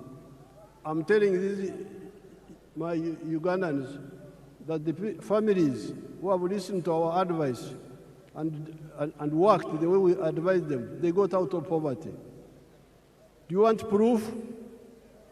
Mwetaaga obukakafu kambubalage nze nkozesa firimu sikozesa lugambo.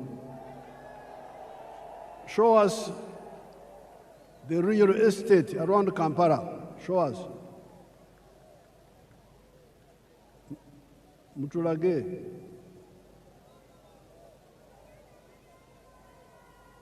Show properly, don't switch off. You see all those houses? All those are new houses. And they are built by your own Ugandans. They are not built by foreigners. Yes, there are poor people in Uganda, but there are also those rich people you see there who listened and took advantage. Look at the real estate explosion.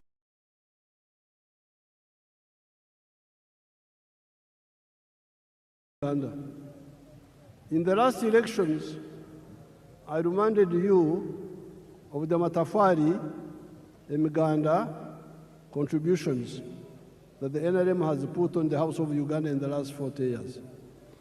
Excellencies, during the campaign, I told these young people that NRM in the last 40 years has put a Matafari, which is our word for bricks, has put 7 Matafari on the House of Uganda. In other words, the NRM has made 7 contributions to Uganda in the last 40 years. The first one, peace brought about by the NRM ideology of rejecting the politics of sectarianism caused by the reliance by the opportunists on the ideology of emphasizing identity of tribes, identity of religion, instead of emphasizing the interests of wealth creators that depend on their own sweat and developed countries. This is brick number 1.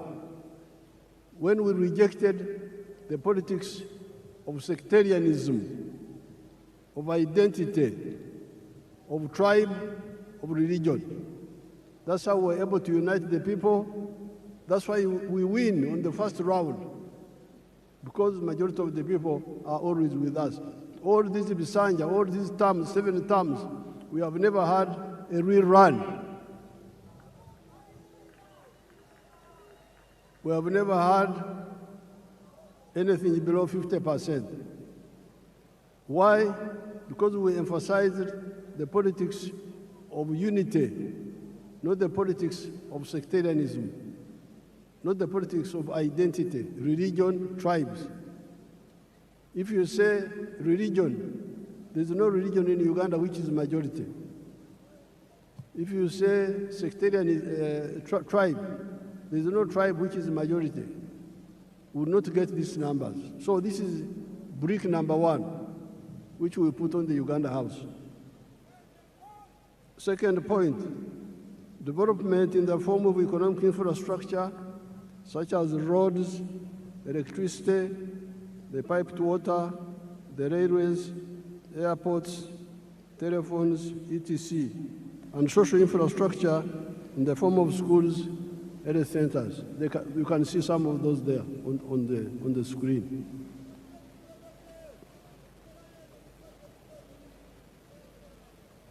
Number C, the brick number 3, wealth. You remember, I've been telling you, Enkura Kurana, in Swahili we say, maendeleo. But you can have maendeleo, in Swahili we must also have utajiri, wealth. So some people have been talking of roads, railway, electricity, but they never talk about wealth. And this is a mistake.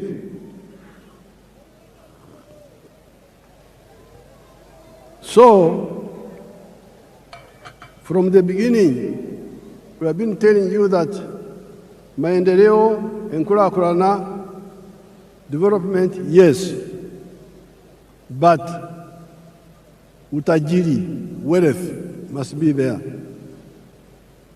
Obugaga. And the wealth is by whom? Utajiri ni wa nani? Unaweza kuwa utajiri wa serikali, utajiri wa watu binafsi, utajiri wa familia, utajiri wa company. The wealth can be for the government, parastatal, can be for the individuals, can be for the family or companies. So it is very crucial.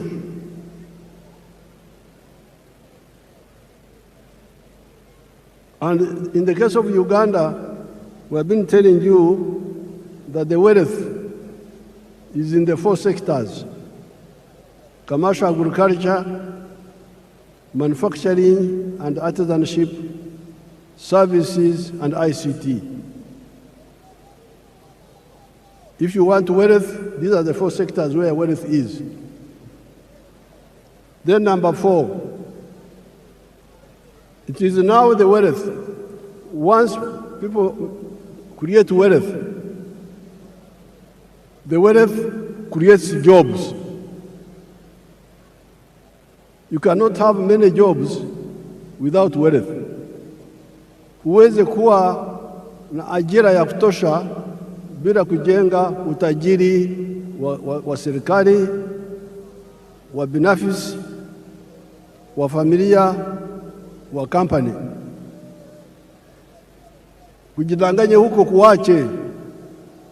Mwache kujidanganya. Muleme okwelimba. Tusobola kubera n'emirimo awatali bugaga. Then brick number 5 were services. Service delivery. The government must provide some services like security, like health, like justice. Those are done, education, those are done by the government, and the government has done it. Then number 6, market, soko, tukizalisha mali, sisi wazalishaji mali, nani atanunua? bidhaa zetu kwa wingi. If we create wealth and produce products, who will buy our products? So that's why the NRM, from the beginning, with our elders, Mwalimu, Nyerere, Kaunda, all of them were clear. You cannot talk of development without market. We must unite East Africa, unite Africa, so that we have a market that can absorb the products that we produce. The United States is a powerful country because they have got their parents created a big market for them. If I was in the USA, I would be a billionaire by now, because the market is there. You produce something in New York, it can be sold all the way to California. But here in Africa, the market was fragmented.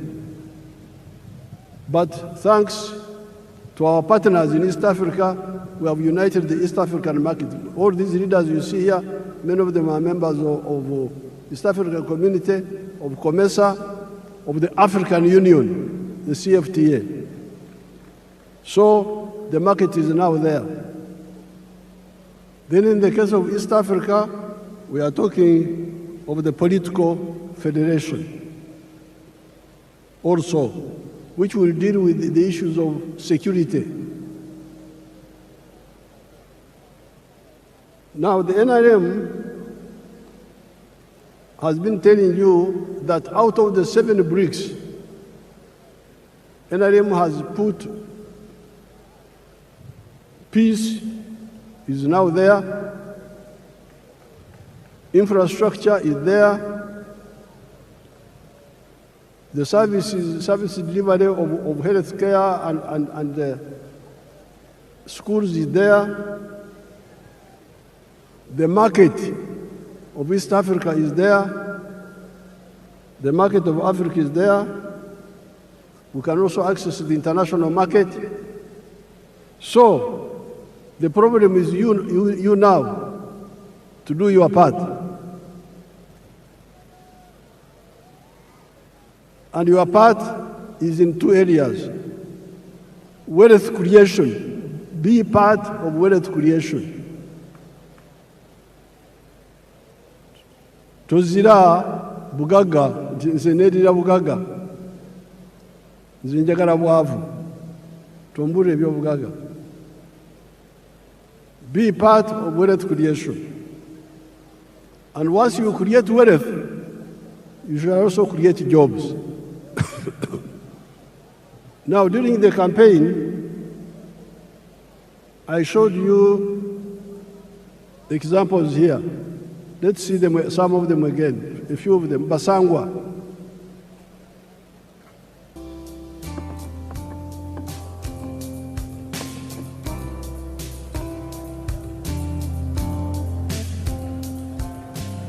Basangwa Johnson, Managing Director wa Jaka Poultry Farm.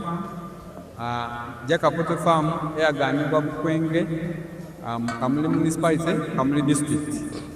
2007 twatandika obulunzi nga tutandikira mu Kamuli County Council by then mu plot yali 50 feet by 100 feet. There's a foot ya 5 ku 10 eda itaka. Tutandika tutya twali nga tulina ebyobufuzi wano mu Kamuli nga waliwo ensonga nga chairman wero C5 omugenzi Kawuka bamwidukira Katonda mu ekyumulo eky'emirembe nga bamutoyiremu abantu bangi abatamu application nga bali kwenda okufuuka ba chairman ba 5. Aye president yaida yatulungamya yakoba tubana abantu mwena tumusobola kuba ba chairman ba 5. Aye abantu mujje mukole emirimu egingi ng'okulunda yayogera kulunda embidi okulunda enkoko byonna yabyogerako. Nze napikinga mu kyokulunda enkoko n'atandika efaamu mu 2007 n'enkoko 5. Sawa dino wendogerera ku faamu kuno tize mabega nkambwire President yali yankyalira mu 2010 nga nina enkoko 500 yasanuka ino. Saawa dino tutambwire tulina enkoko emitwalo 10 tufulumya amagi ettulo 2,000 buli lunaku. Ettulo 2,000 livaamu miliyoni 2 buli lunaku. Omwezi liba miliyoni 6. Omwaka tuba tuli mu biliyoni ze 6 n'ekitundu etuba tukakati tuyingiza. So tuwuliriza omulamwa gwa president okuva ku kiseera ekyo kakati katukigiireko.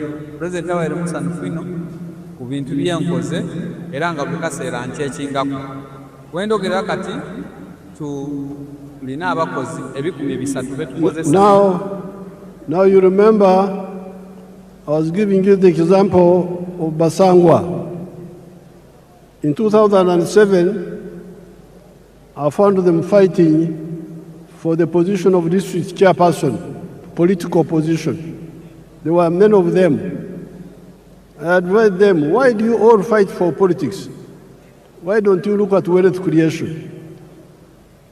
And I told them what to do, which we have been telling you from 1996. The 7 activities that you can do on a small scale in agriculture and you get out of poverty. Basangwa listened to my advice, and he had a small plot of 20 feet, is it 50 feet by 100, I think. He started rearing chicken for eggs. So he's now a rich man, getting more than 7 billion shillings a year now. But not only is he a rich man now, but he's now employing 300 people. So a poor man who had no wealth, who had no job, now is a rich man, but also has created jobs for 300 other Ugandans, those ones you see there. Then we go to Joseph Ijara of Serere.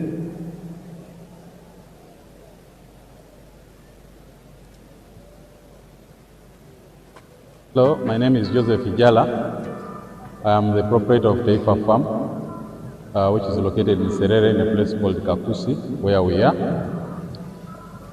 And in Taifa we have dairy, poultry, and we also make laundry basso.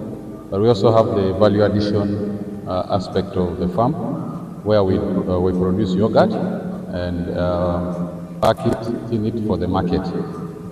This project started 11 years ago after an inspiration from His Excellency, the President of Uganda, when he had come here and he was teaching people about the 4-acre model. He was having a rally in Soroti, and that time I was working as a taxi driver. I was doing that Massa business in Soroti. So when I heard this, when I heard he was around, I crossed to go and listen to his story. And he was talking about a 4-acre model, how to improve household income. So when I came back, I was fired because I delayed there at the taxi. And the guy said, you go and eat those words that you had. But I had already this land, 2.5 acres, but I also had local chicken here. But after hearing that, I got inspired to put more effort on raising this chicken. So I raised the chicken to tune of about 100 of them. Then I got a small incubator. That was about 4 eggs. So I used that incubator for multiplying my local chicken farm. Eventually I was having 1,500 local chicken around. I was very famous for local chicken. So but then local chicken were not answering my day-to-day needs. So I decided to translate it to layers. In Taifa Farm we have 10,000 layers, which give me about 310 trays per day. And each tray goes at a price of 10,500. So approximately 3 million, about 3 million shillings a day from the eggs that we get. Now that is Joseph Ijara of Serere, who was wasting time as a taxi driver getting little money. So when he heard my speech, he had 2.5 acres back home. He went back and started rearing chicken for layers, for eggs, and dairy. Now he's getting a lot of money.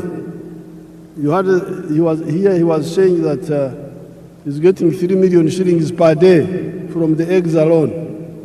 But when I went back in the campaign, he's now getting more than 6 million shillings per day. That Ijara. Now, there is Nyakana. Let's see Nyakana now.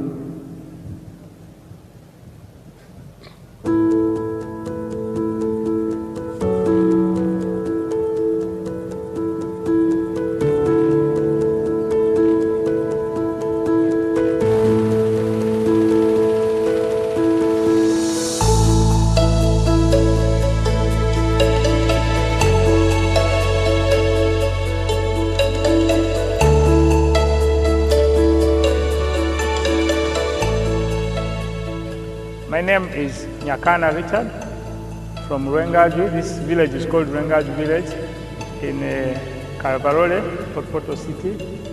And where we are here is my home and it's my farm. The biggest landlord in this village of Rwengaju is having 7 acres. People are surviving on 1/4 acre, 1/2 acre. 80% of the population here, they are on 1/2 acre, they are on 1/4 acre. This farm and this home is seated on 1.25 acre. It is surveyed land. And 1 acre of land here, where we are here, is costing 80 million Uganda shillings. It is very expensive to buy land. Our farm is called Kana Farm. It is having 4 economic activities. Number 1, we are in zero grazing of dairy cows. Number 2, we are in poultry, majorly for layer birds. Number 3, we are in feed processing for livestock. And number 4, manure production. The screen is disturbing us. With the poultry, we have 8,500. But Nyakana is using 1.3 acres. He earns net more than 240 million shillings a year and is employing 15 people. Now, this is in 1.3 acres. Uganda has got 40 million acres of good arable land. If only 7 million acres were used the way Nyakana has done it here, just 7 million of the 40 million would create 105 million jobs, more jobs than the whole population of Uganda.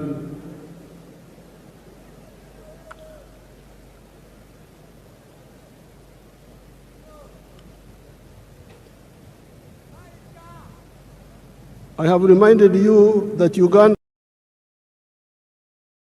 very good arable land. If only 7 million of those acres were used the Nyakana way, would create 105 million jobs in small-scale commercial agriculture alone of the 4 acres model or less, and the 7 economic activities. This is before you talk of the big-scale commercial agriculture, such as Madvani, where employs 14,000 people at Kachira, before you talk of the manufacturers that are now employing 1.5 million people. Now, you can say, you Museveni, you are always talking of small people, of 4 acres and less. The Basangwas, the Ijaras, the Nyakanas.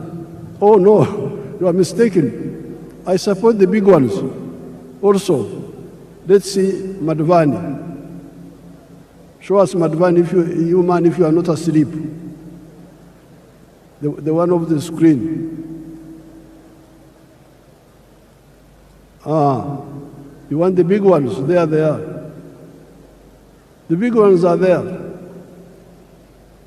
But we struggle with the smaller ones because they are the ones who don't know what to do. The big ones, most of the time, know what to do.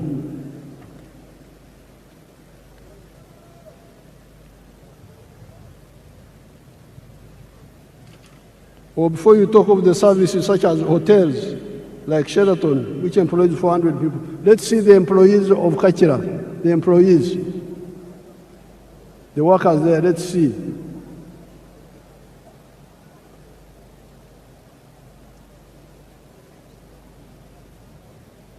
They are employing 14,000 people in Kachira. Let's look at Sheraton. Sheraton is employing how many people? Sheraton, if you have it.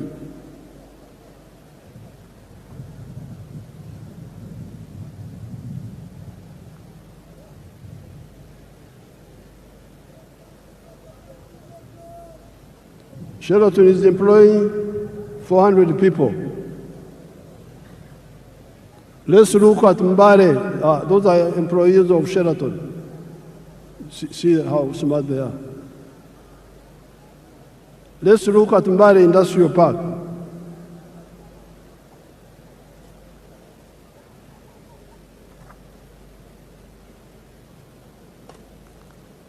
Mbare Industrial Park.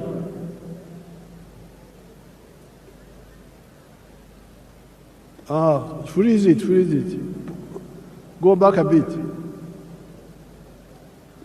Freeze there. You can see how many young people are employing in that industrial park.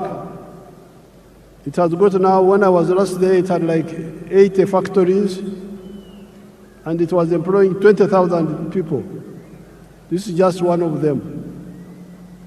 So, the message of the NRM is 2 words: wealth, obugaga.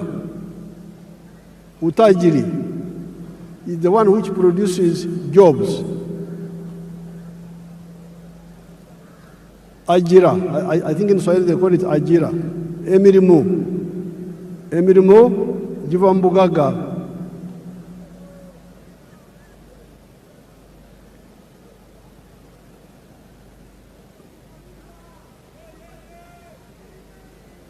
The four sectors, commercial agriculture, manufacturing, service, and ICT, for now have both low and high-skilled jobs. So don't say you Museveni, you are talking of only low-skilled jobs. Yes, the Nyakana jobs, the ones of Basangwa, those are low skills. But let me show you the high-skilled jobs. Chira, show them Chira Motors. Chira Motors. And the Karuma.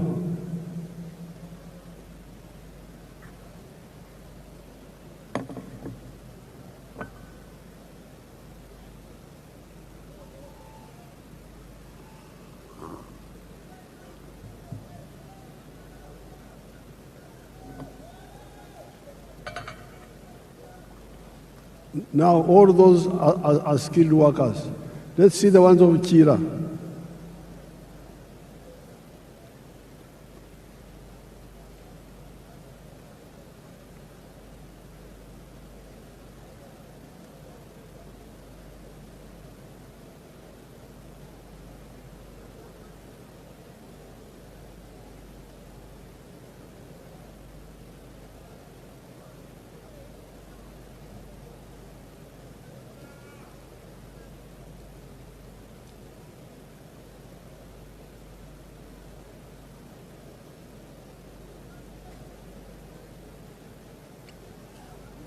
Obade ki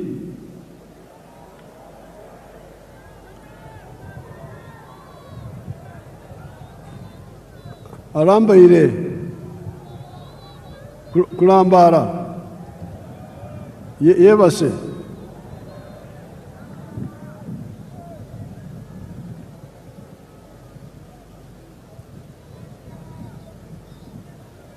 Balambala ira.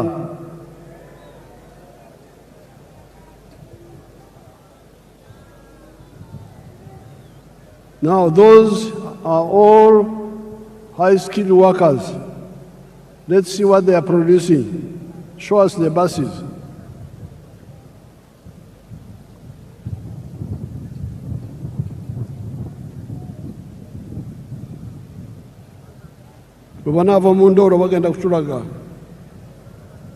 When they get out of sleep, they will show us. Let's continue. So, those are the buses now, produced by your own people from zero. Totally designed and produced by. There is crying about petrol in the world. For us, we shall go electric. If the petrol disappears, we have got electric buses here. We have no problem.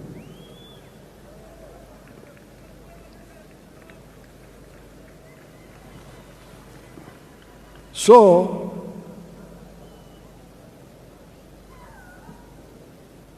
the challenge of the NRM is that there is peace, there is infrastructure, there is services in schools and health centers, there is market of Africa, but you must be engaged in wealth creation. As an individual, as a family, or a company. And then the wealth you create will produce jobs. And in the case of Uganda, we have got the 4 sectors: commercial, agriculture, big or small, manufacturing, services like hotels, and ICT. The 4 sectors, commercial, agriculture, manufacturing, services, and ICT, for now have both low and high-skilled jobs. In 2013, only 32% of the homesteads in Uganda were in the money economy. At independence, in 1963, only 9.4% were in the money economy. On account of the work of Operation Wealth Creation and PDM, the homesteads in the money economy are now 67%. The other 33% are still outside, but must also join the money economy. When all the families in Uganda join the money economy in the 4 sectors, there will be so many jobs that all our nearly 2 million refugees from the brother countries of Africa that are here will get jobs, and we will have to import other workers from the brother African countries. With more value addition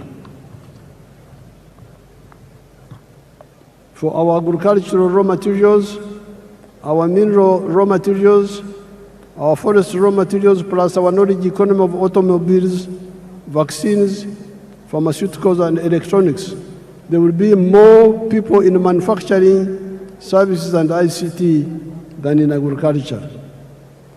This is where we need to retune our educational system to concentrate on imparting skills to learners that are needed in the labor market, and scale down on random education, or be clear to the learners and parents that certain courses are just for interest and may not create jobs for the wielders of these skills. In Uganda here, we are always talking about the importance of value addition that I've just mentioned here.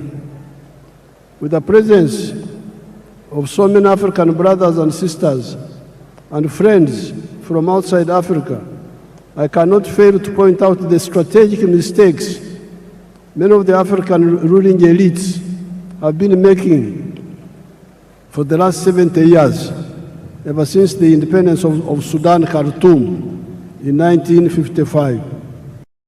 The mistake of exporting unprocessed or semi-processed raw materials of minerals, agricultural products, etc. This is a strategic blunder. Let us take gold as an example. If you export a kilogram of unprocessed gold, 84% pure, recently you have been getting US dollars 60,000.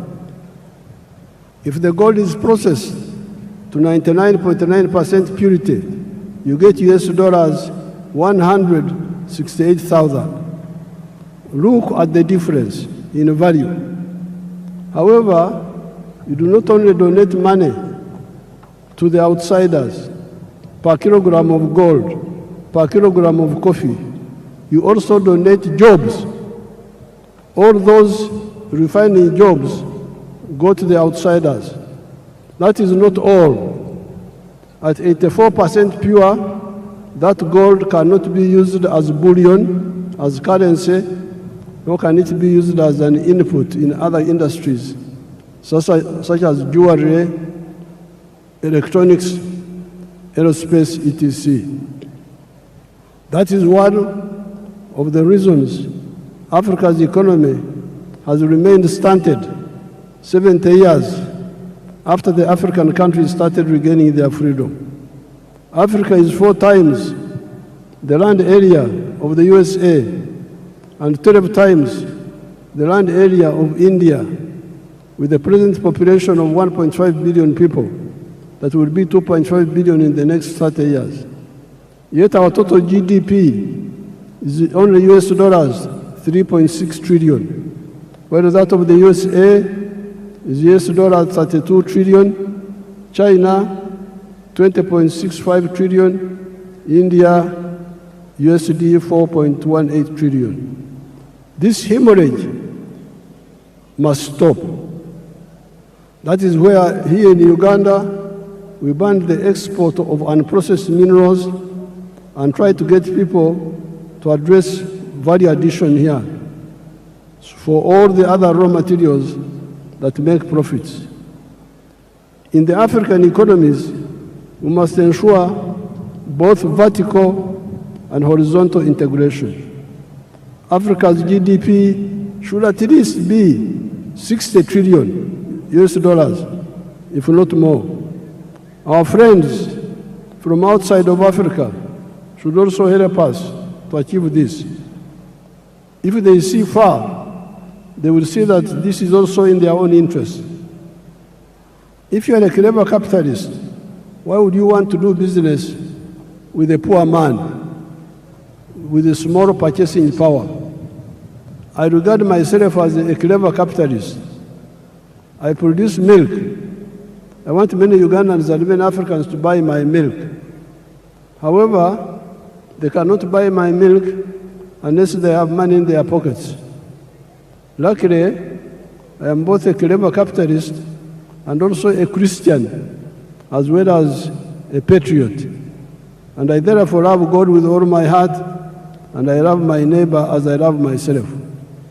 I'm therefore working feverishly to put money in the hands of Ugandans for them to get out of poverty, improve their purchasing power, and also improve their milk consumption per capita from the present 60 liters to 210 liters recommended by WHO for the sake of the calcium of their teeth and their bones. I also pray the same happens in the whole of Africa and the world. The phenomenon of Uganda having more jobs than local labor force is not new.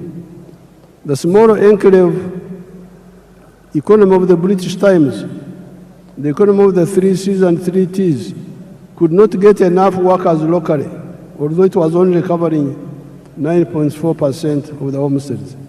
That is how our brothers from Rwanda, Burundi, Kenya, South Sudan, Tanzania came. You listen to our message and wake up, kuzukuka, given our raw materials base of Uganda, the present population of Uganda of 48 million people will not be enough to manage a developed Uganda. In small-scale agriculture, in order to support PDM with zero grazing chicken, pigs, goats, turkeys, sheep, cattle, we must solve the problem of water up to the whole household level, or up to at least the village, where one can use a wheelbarrow to bring the water to zero grazing areas. The current woman MP for Ntungamo, the Honorable Josephine Kamateneti, has developed an interesting model that uses solar-powered water pumps and wells, Amaziba, Uruzi, in the areas of Uganda that have got Enshuro spring. She uses 8.1 million shillings for a village. The homesteads can then use wheelbarrows to bring water to their homes. How can this model be adapted to the boreholes for the areas with no Enshuro? With fish farming, before I go to the fish farming, I wanted to show you Wagagai in Busia, the value addition to gold. If you have it, show it quickly.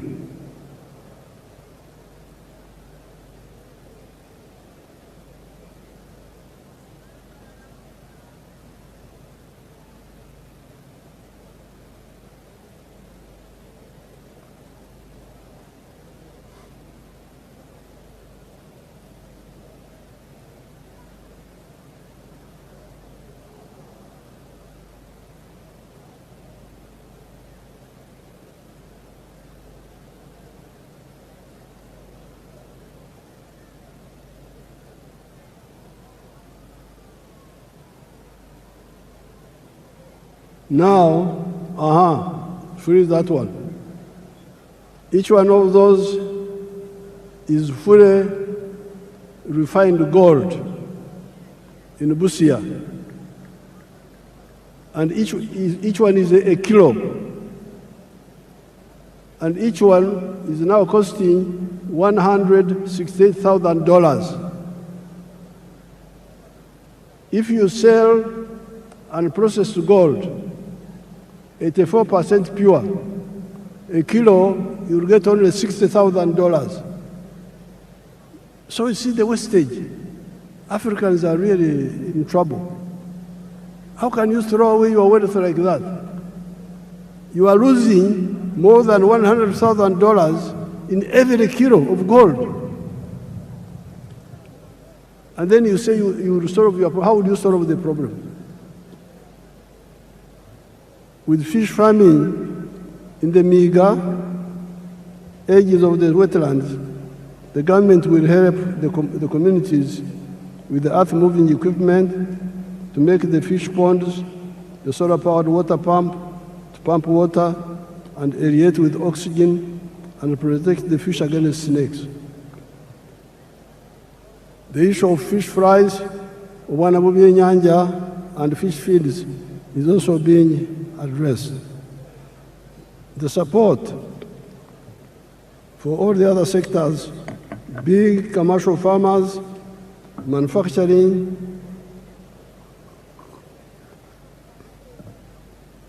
artisanship, services, ICT, are contained in the government's Fourth National Development Plan, NDP4.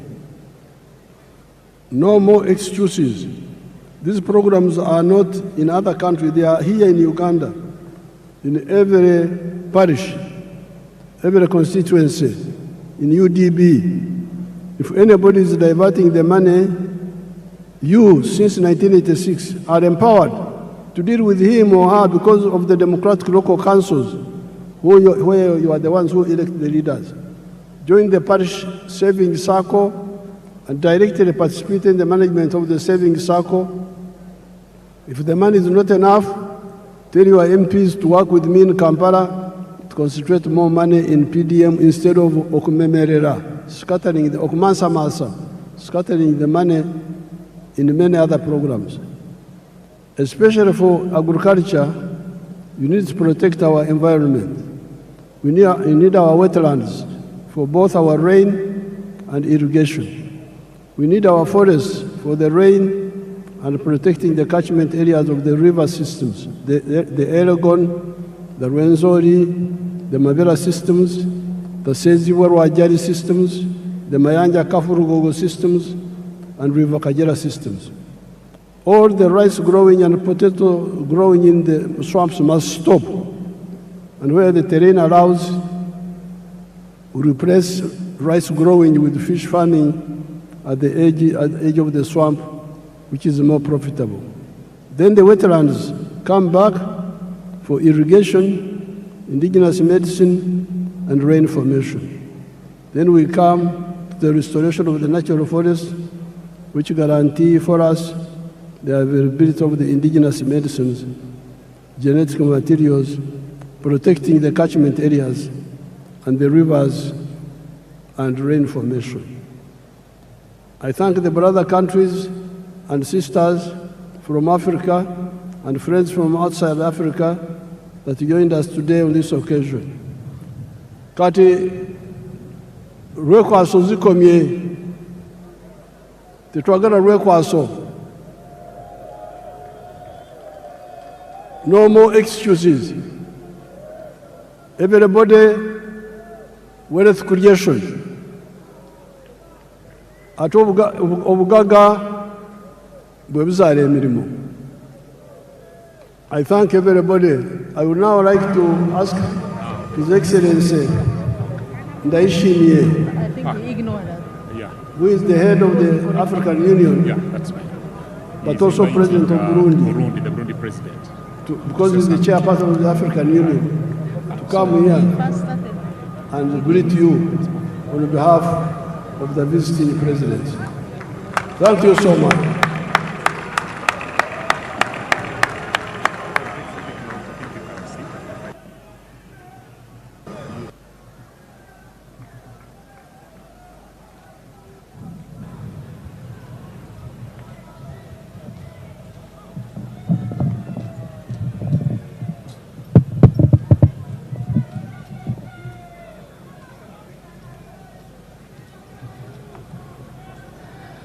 Uganda oye!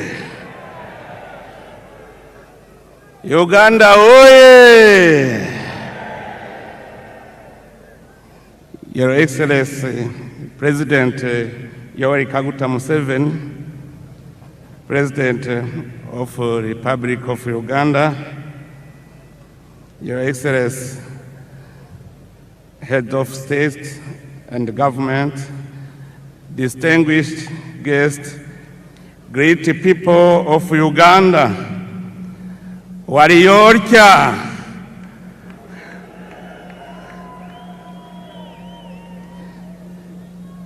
It is a profound honor and a singular joy for me to stand before you today alongside the distinguished guests gathered here on this great day in the history of the Republic of Uganda. Beyond the beginning of a new presidential mandate, your election, Your Excellency President Museveni, stands as a powerful affirmation of the underlying peace, stability, and institutional continuity that Uganda has cultivated over the years.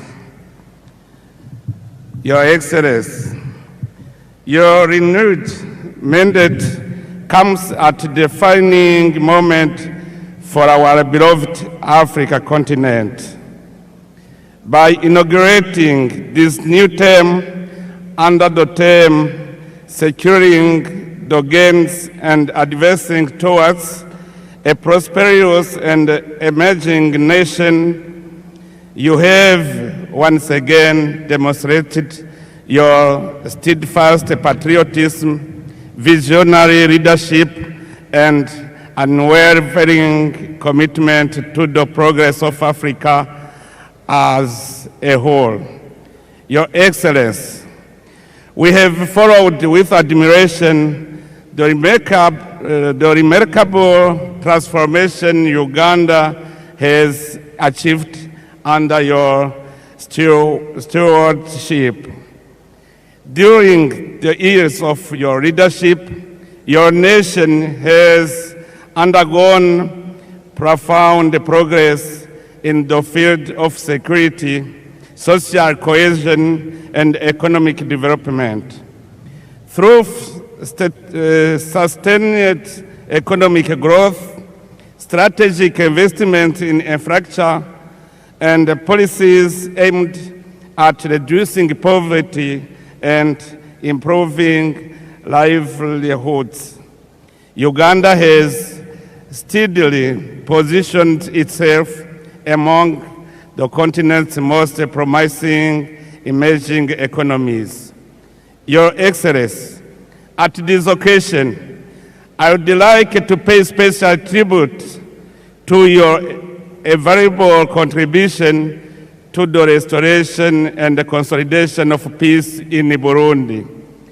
At a critical moment in our history, your leadership, wisdom, and personal commitment played a decisive role in supporting dialogue, reconciliation, and stability in my country. The people of Burundi will always remember with gratitude your tireless efforts in favor of peace, not only within our borders, but throughout the Great Lake region. Also, in our region, you are rightly regarded as an elder statesman, a wise and respected senior leader whose counsel continues to guide efforts toward peace, unity, and cooperation among our nations. That is why, on behalf of the people of Burundi and all those who have directly benefited from Uganda's progress and hospitality, I wish to express our heartfelt gratitude to the Republic of Uganda and to you personally, Your Excellency. Your Excellency, as I conclude, I wish to warmly congratulate the people of Uganda for the confidence they have once again placed in His Excellency President Museveni.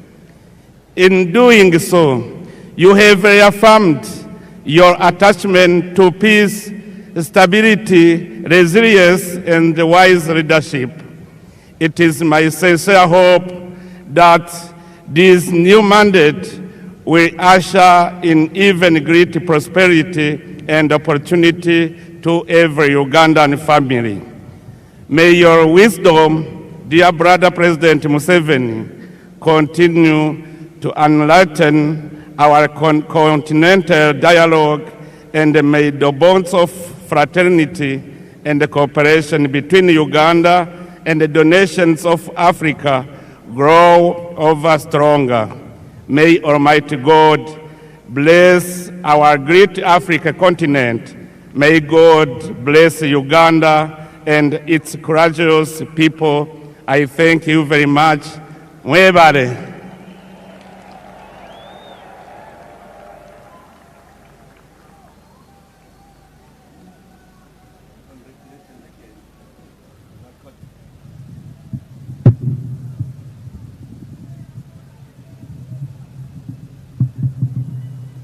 Abarundi barahari.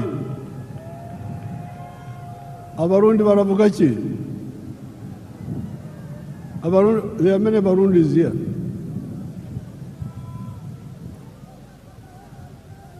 We are now entering Chisanja, no more sleep. And we are entering Chisanja, no more corruption.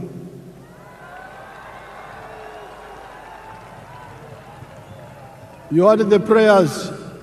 You heard the prayers of the bishop. That prayer of the bishop should be captured properly. Okusaba kwa bishop kukolemedde ababbi. No more corruption, no more sleep. NRM oye. NRM ebeo. Kale mwewe.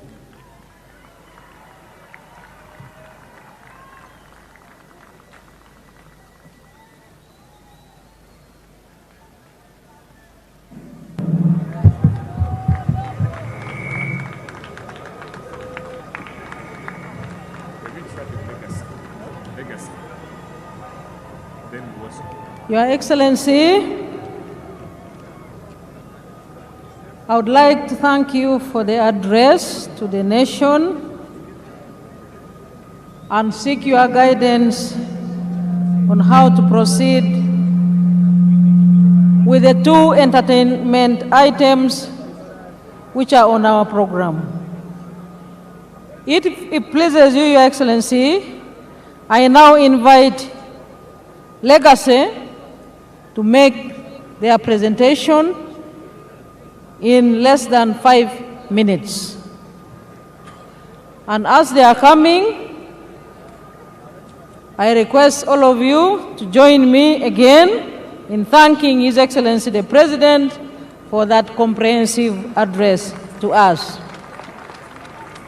And very quickly, Your Excellency, also, I would like to mention that all the RDCs are here, the RCCs, the LOC5 chairmen, the NRM chairmen from all districts are here joining you in this momentous occasion.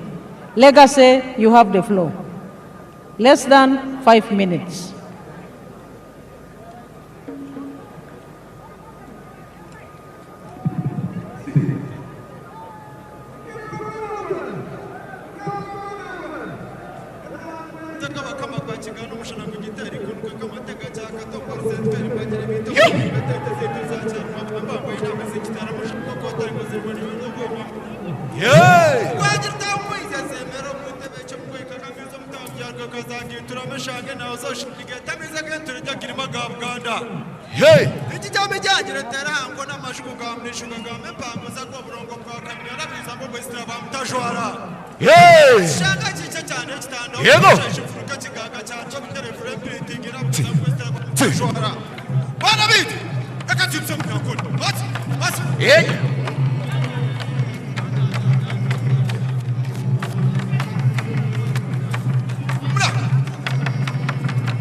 Echaru shongera, echaru shongera, ejuguni shimuragar. Echaru shongera,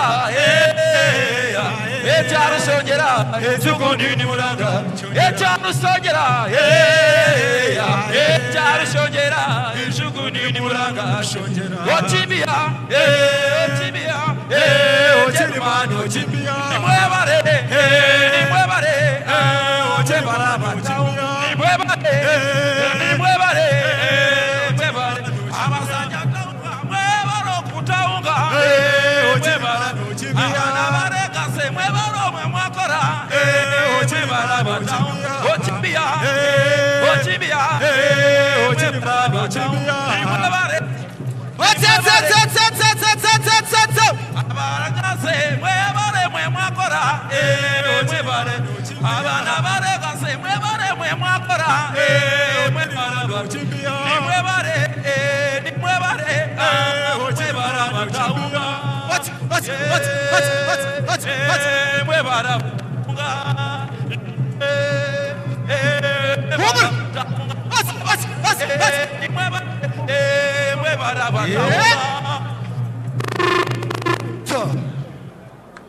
Thank you very much for that performance, Legacy.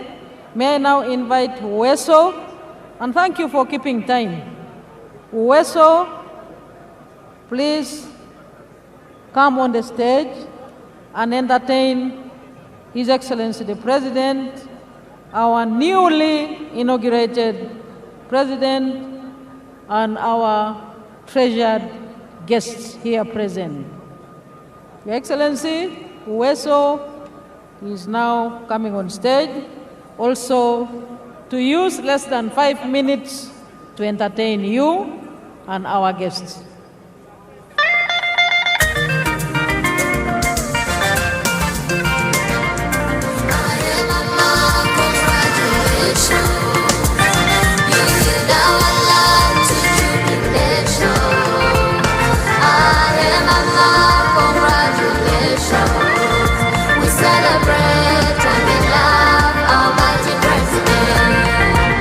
In 1986, the story starts.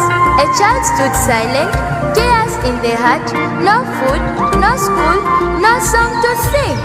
Till Mama Janet came with hope on wing. Uweso rose and stretched her hand, spread love and hope across the land. Musei stood firm, right by Mama's side, turned to hope and fear to pride.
Uweso.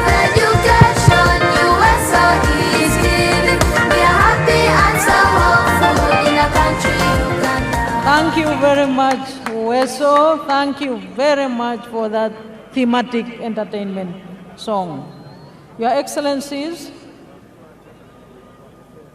we are joined by Mr. Fadil El Mehi, Special Envoy from Libya. Your Excellencies and visiting heads of state, let me now use this chance to thank you once again for your time and patience, and most important, the brotherliness between our country and your countries. Your Excellency and visiting heads of state and government, distinguished visitors, we have now come to the end of our proceedings this afternoon. We shall now have the anthems in reverse order. Band Commander.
Excellencies, let me request all of us to resume our seats and remain composed as His Excellency the President says farewell to his guest visiting heads of states, beginning with His Excellency Evariste Ndayishimiye, President of the Republic of Burundi.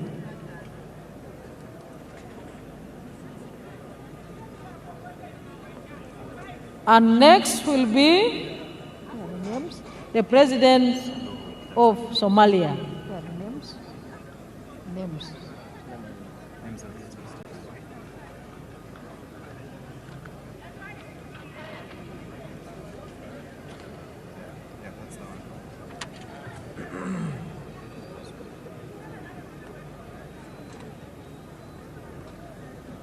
His Excellency the President of Burundi is departing, and next is His Excellency Hassan Sheikh Mohamud, President of the Federal Republic of Somalia.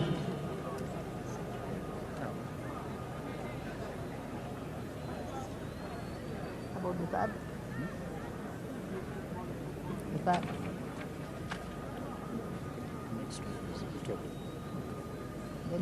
The name.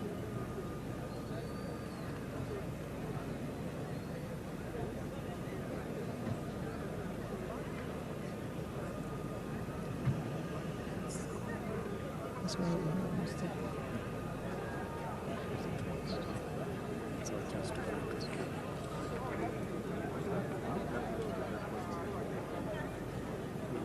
His Excellency the President of Somalia is departing. After the President of Somalia, His Excellency Fure Esozima Ganazingbe, President of Togo, will depart.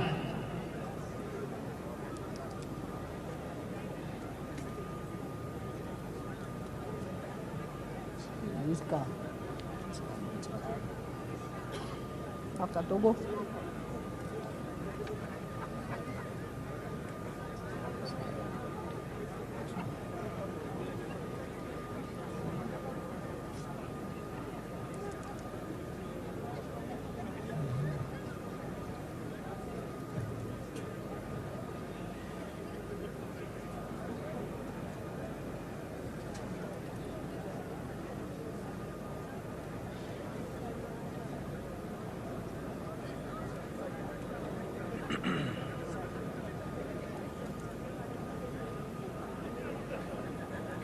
His Excellency the President is saying farewell to the visiting heads of states and governments, and indeed our treasured and distinguished visitors.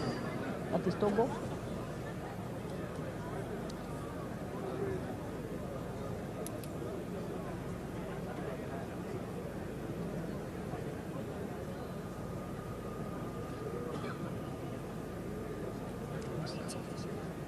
After Togo. Togo has left. Is that Togo? That's Togo. Okay. His Excellency the President of Togo is now departing. Next will be His Excellency Brahim Gali, the President of the Sahrawi Arab Democratic Republic.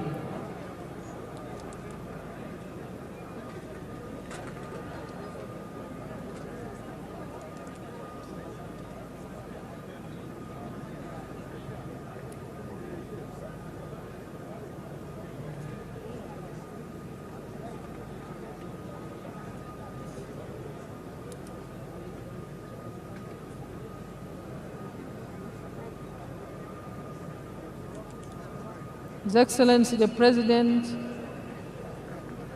of the Sahrawi Arab Democratic Republic will depart next. Is it the one? But where is his car? Where's his car?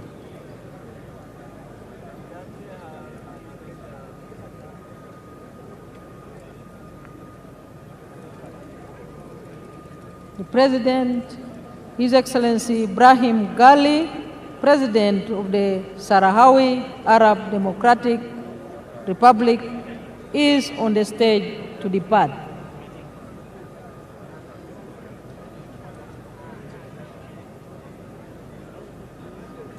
The team that is moving, the motorcades, please move a little faster. His Excellency is waiting.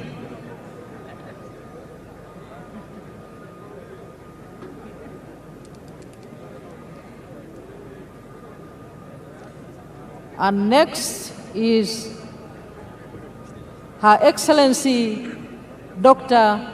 Samia Suluhu Hassan, President of the United Republic of Tanzania.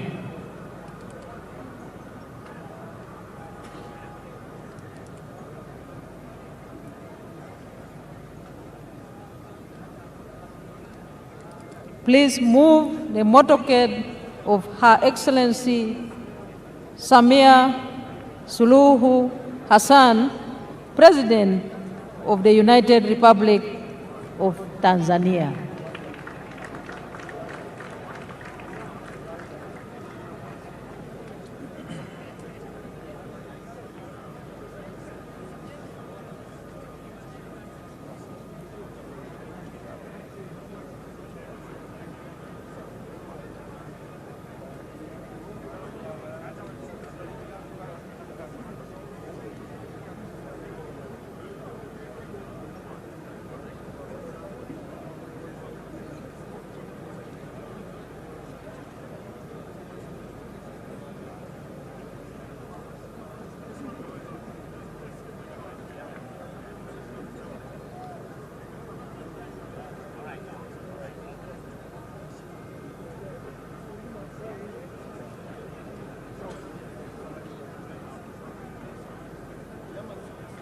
Next to depart is Her Excellency Dr. Samia Suluhu Hassan, President of the Republic of Tanzania. I request the team that is moving the motorcades to act faster.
Her Excellency Dr. Samia Suluhu Hassan, President of the United Republic of Tanzania, is due to depart.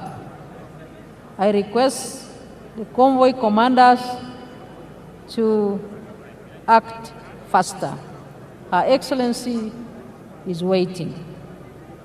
I thank you all for the patience and the discipline which we have all exhibited as Ugandans in hosting our guests from the time they arrived here in our beautiful country, the Pearl of Africa. Thank you, Convoy Commander. I can see some action. Her Excellency Dr. Samia Suluhu Hassan will depart next.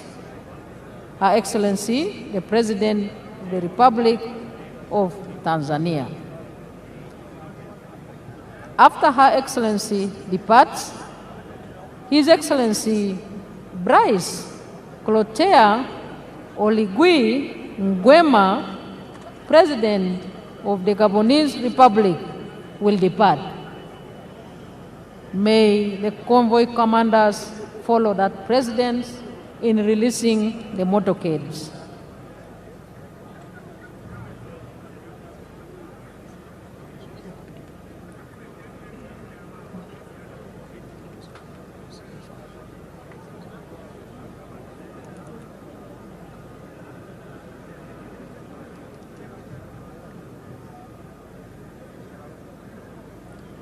the next motorcade we expect on the stage is that of His Excellency Bryce Clotaire Oligui Nguema, President of the Gabonese Republic.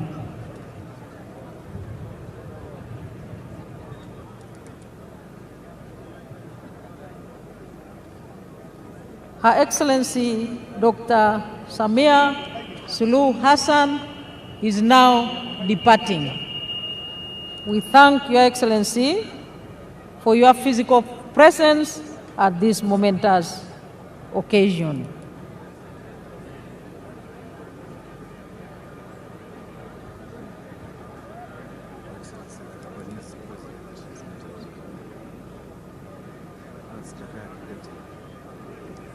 And she's departing with His Excellency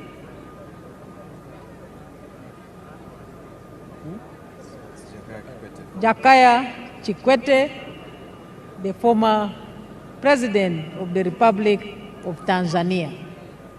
Thank you for gracing our occasion.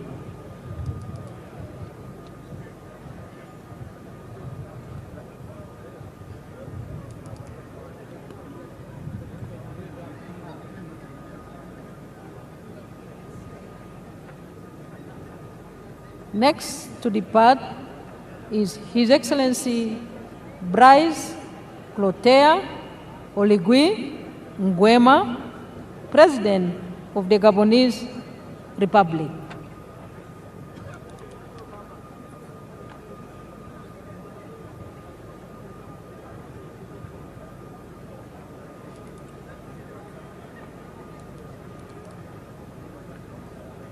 And the motorcade on standby should be for His Excellency Daniel Francisco Chapo, President of the Republic of Mozambique. Her Excellency the President of Tanzania has departed. On the stage is a motorcade of His Excellency Bryce Clotaire Oligui Nguema, President of the Gabonese Republic.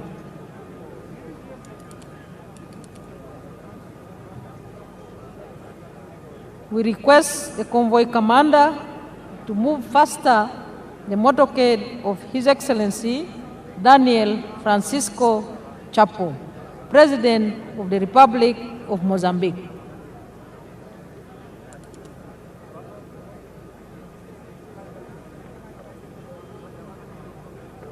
His Excellency Bryce Clotaire Oligui Nguema is departing the stage, President of the Gabonese Republic.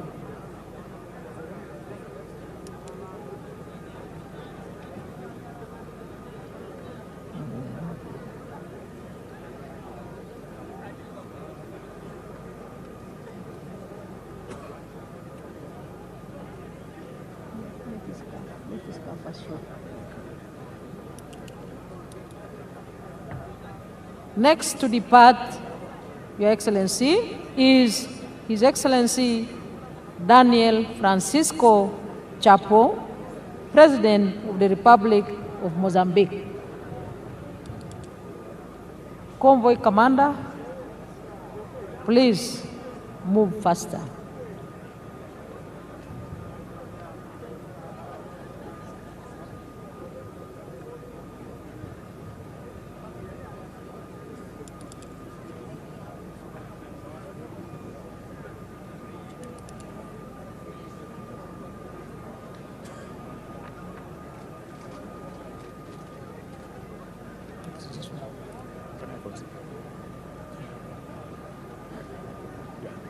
And the next motorcade is for His Excellency Taye Atske Selassie, President of the Federal Democratic Republic of Ethiopia. Now departing is His Excellency Daniel Francisco Chapo, President of the Republic of Mozambique. Thank you, Your Excellency, for your time.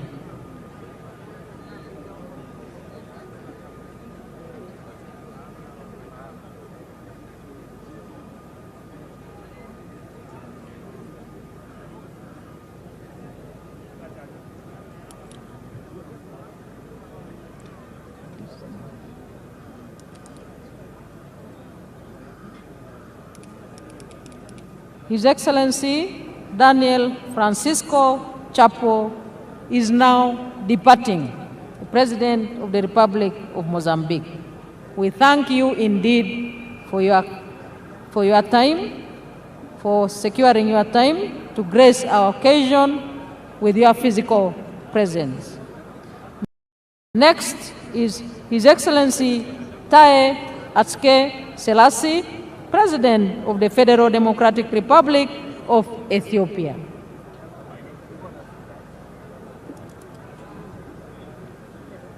Venezuela.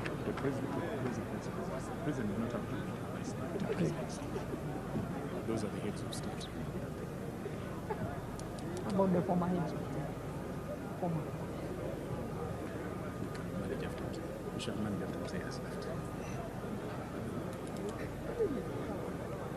Now, departing is His Excellency Uhuru Kenyatta, the former President of the Republic of Kenya.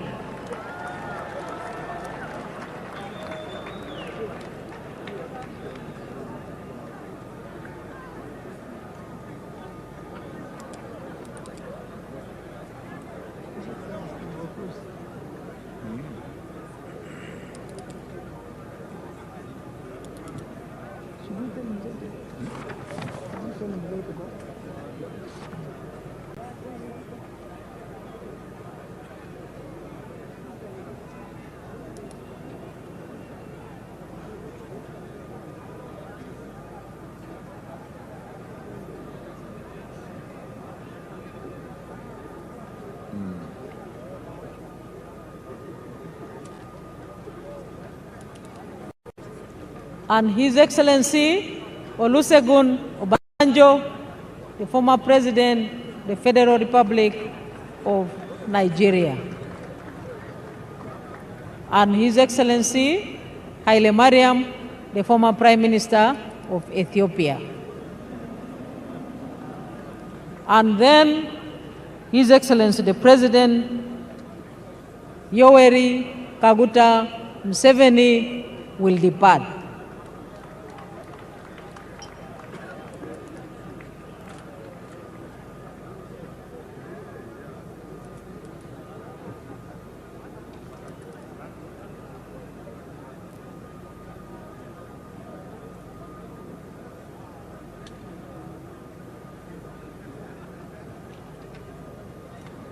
Ask them to arrange the following convoys in the meantime.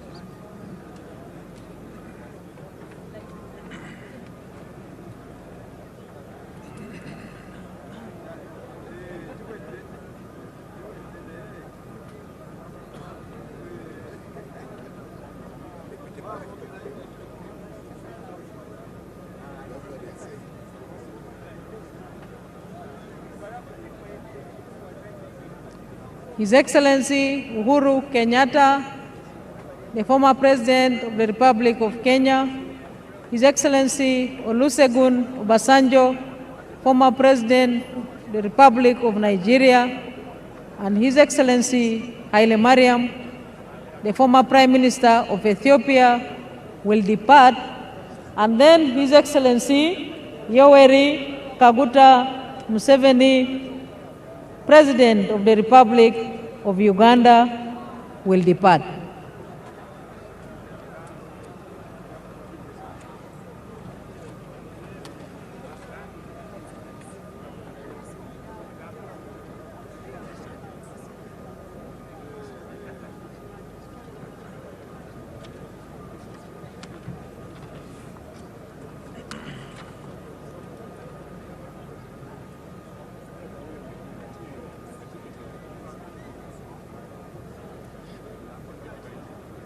We thank you for your time, your patience, and we indeed thank you for the brotherly relations between our countries.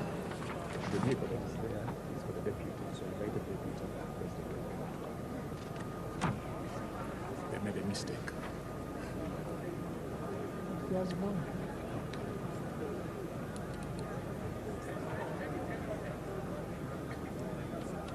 May we clear that ground for the motorcades? Kindly clear the ground for the motorcades.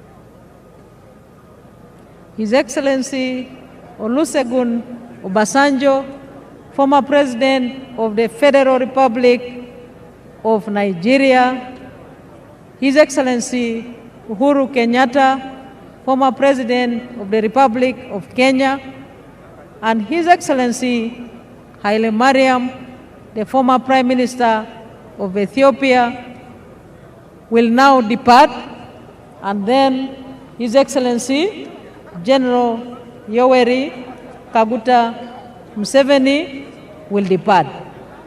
We shall continue announcing the order in which other remaining heads of delegations will depart.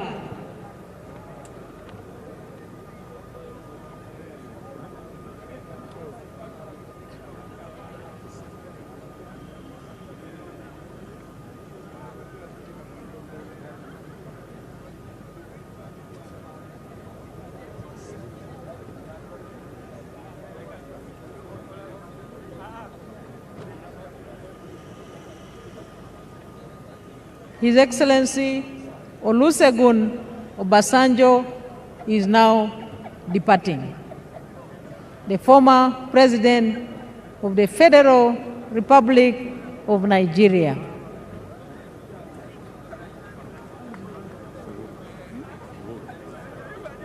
And next is His Excellency Uhuru Kenyatta, the former President of the Republic of Kenya. This is for Ethiopia. That's appropriate. Former Prime Minister. Former Prime Minister.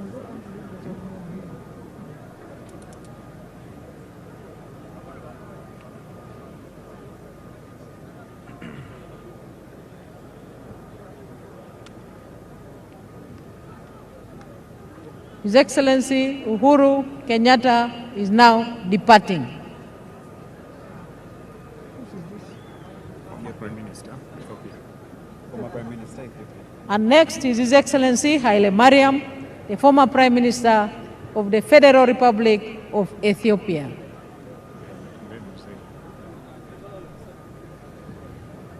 And now, this is the moment.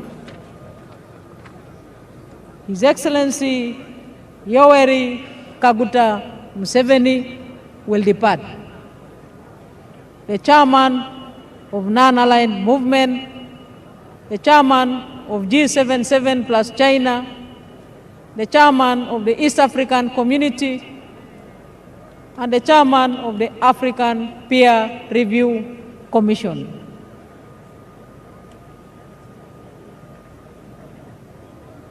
On the stage is the motorcade of His Excellency General Yoweri Museveni, newly inaugurated President of the Republic of Uganda. Your Excellency, we thank you for the resilience in leading all of us and the transformation that has transpired in our country under your visionary leadership.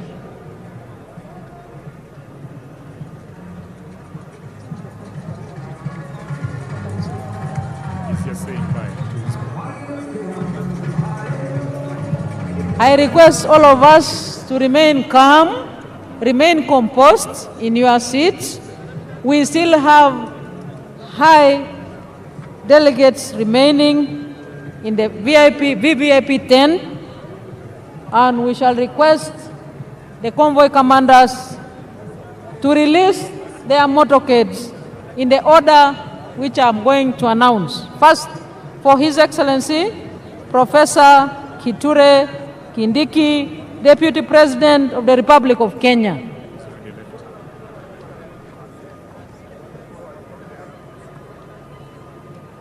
Your Excellency, we thank you for your time, and we sincerely congratulate you again very warmly on your swearing in and inauguration.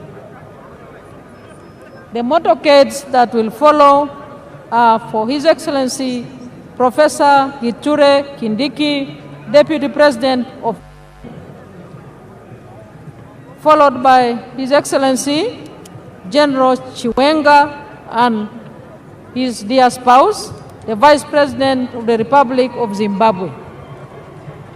His Excellency, the President of Uganda, is now departing.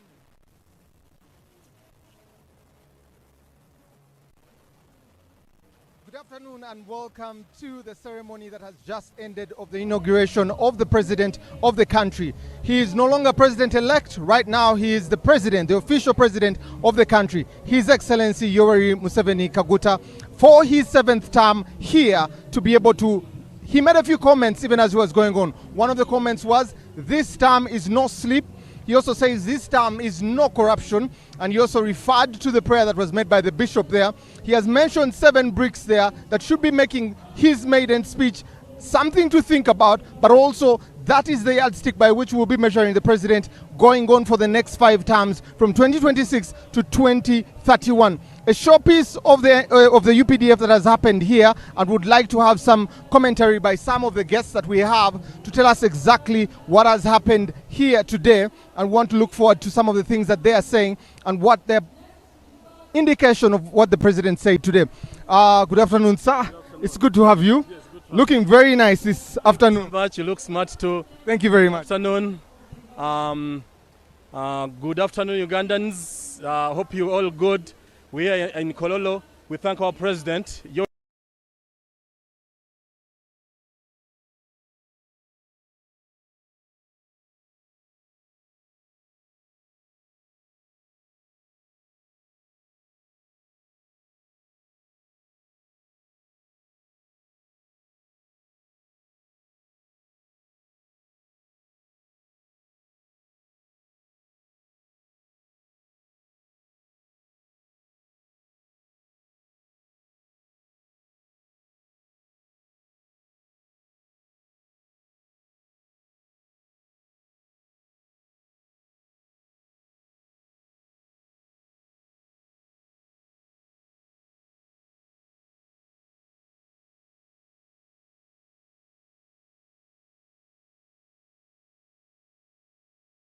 We had challenges. Yes. I want to appreciate you for being part of this platform from where we started from. Yeah, it has been a powerful broadcast. Omanyi si byangu. Yes, si byangu, but we managed to give you a live feed. Yes, for those who kept at CTV, yeah, we made it, and I want to appreciate you all for being part of this platform. And of course, for just highlights,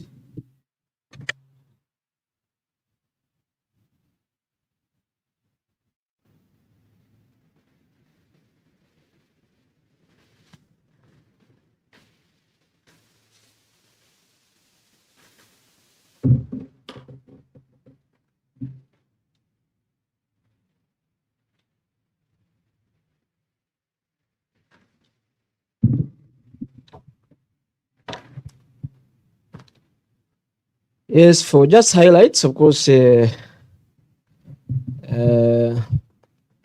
of course, I want to appreciate you for being part of CTV. Yes, now we are back to our studio, our CTV studio. Yes, I want to thank you for joining us, by the way, guys. We made over thousands and thousands were watching here at CTV. And I want to appreciate whoever joined us to be part of this platform. I saw all of your comments. I was reading your opinions. Yeah, I was reading your opinions, and you can still drop your opinions. But for highlights, of course, the president talked about corruption. Yes, as sort of the problem that you're gonna focus on in this term that has started today. Then also should have to focus on creating of jobs, creating jobs for young people. And of course, the president talked about the violence that happened in the recent election that was caused by NOP, according to the president. Despite, yes, there's some element in FDC, yes, but other parties like DP, they had a very good cooperation with the NRM. And when you look at also the president talked about gonna focus a lot on corruption and the creating of jobs. Why should you? He said, why should you sleep? We need to focus on creating jobs for the young people, because Uganda is a country whereby over 70% of our population are young people. So there should be a focus on job creation and hard working. Why do you sleep? There is no sleeping in this term. So I told you, prior told you that the 2026-2031 term will focus on oil and gas development. Oil and gas development, succession planning and political stability. Yes, of course, succession. You guys go and comment and tell me, uniform, the uniform.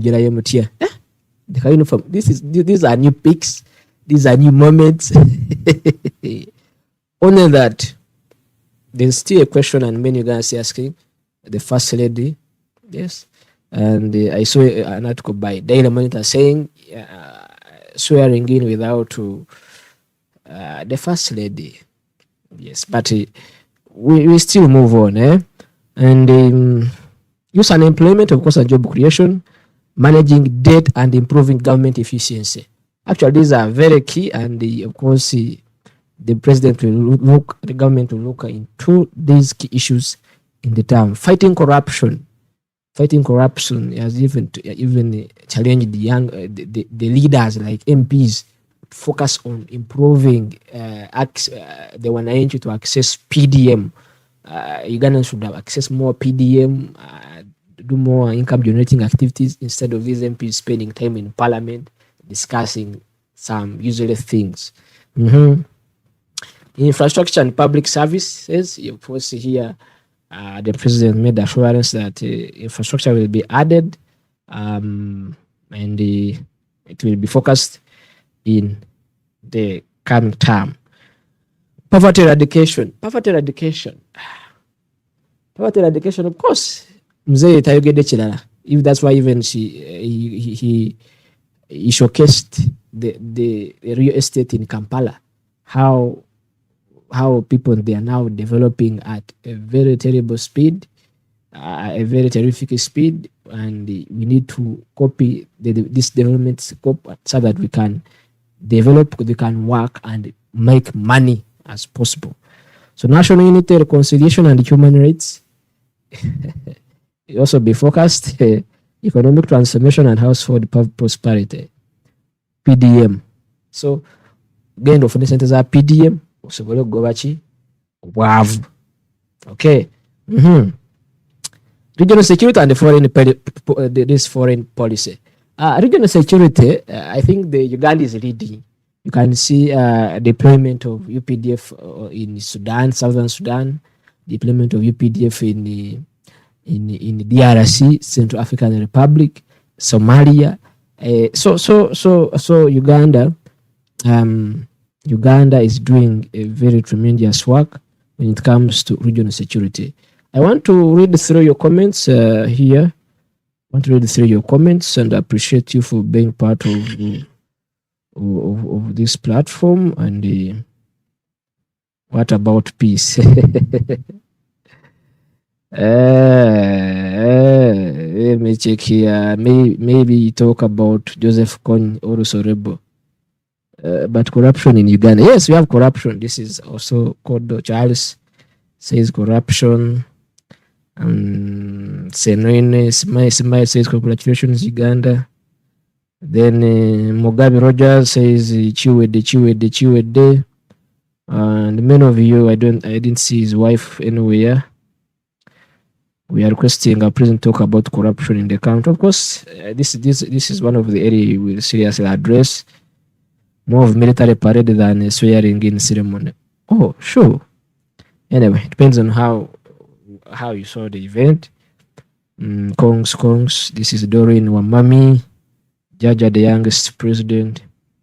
Jaja Wafe, on top of the world. Ugandans like it's not Babuende. Oh, you guys. Emmanuel Olasambo. Winnie, wow, congratulations, man. James, Agatha Prize, Omwitira, Kamomo, Omwitira, Amagara. Lydia Nambozo, well done. Thank you. Thank you for appreciating Lydia Nambozo. And you guys have been better giving me calls. You have been giving us calls. Extreme media. Extreme. Chechiro Jogeza. Ogawotia blood. Thanks a lot for the stream. Webale baako man. Webale baako. Tuwaddeho wano. Naye mzee agambye a term of no sleep. So no sleeping in the year 2020, in this start 2026, 2031. So inokola ekifaananyi kiriya nnyo. Oh, webale nnyo gwe. Naye maani dola yange. Extreme, my dollars. Njagala dola yange giteekeko awo. So you guys, Chomjisa Lilian, game over. I'm gonna just see Farida assume, and if they don't want, I saw Farida assume and the other saying some presidents did come for this event. Yeah, some presidents come. They say even if they didn't come, the man has shown in. So it's not just that. I want yellow t-shirt. Many people always ask us yellow t-shirts. Oh, they're on sale. You can just go anywhere. Yeah, 70 countries. I know that some presidents are in Kenya with a high level engagement. That's why even Ruto didn't come. Even the Kagame sent an envoy. And then East Africa here, Tanzania, Samia Suluhu was here. So Somalia was here. Then I think Ethiopia also was here. Then I think the other Sudan, then DRS. I think neighbors came. Burundi, Rwanda sent an envoy. Neighbors came. Yeah. Dora Wamami, congratulations, beloved Jaja. I was over Derek. You guys, guys, before guys, anyway. I want to thank you guys for your comments. That's okay. Bless you too. Bobo yagambye abaana ba Nuupu mwakola ki? Abaana ba Nuupu mwaleeta obuvuyo. Museveni watu wagambye, president wagambye, abaana ba Nuupu mwakola obuvuyo bungi mu kalulu. Mwakola obuvuyo. Vonik Poniviki, I personally, you are very grateful for President and I appreciate him. Thank you for making it. Oh, Nekesa Beatrice, thank you so much, our Lord President. I really appreciate you so much. Anyway, muzee bamwagala nno. Muzee bamwagala naye mwe ababuuza first lady, where is our first lady? Bambi Kamya Sarah ga where is our first lady? Ati first lady nange simanyi waali butuufu. Sobola bagamba waali naye esaawa yonna agenda kujja mulabeko. Naye I can't tell you that first lady wa Uganda ali wano. Ekirungi mulabyeko Natasha. When you see Natasha, you have seen Janet. Yes, was about where's that day? Extreme.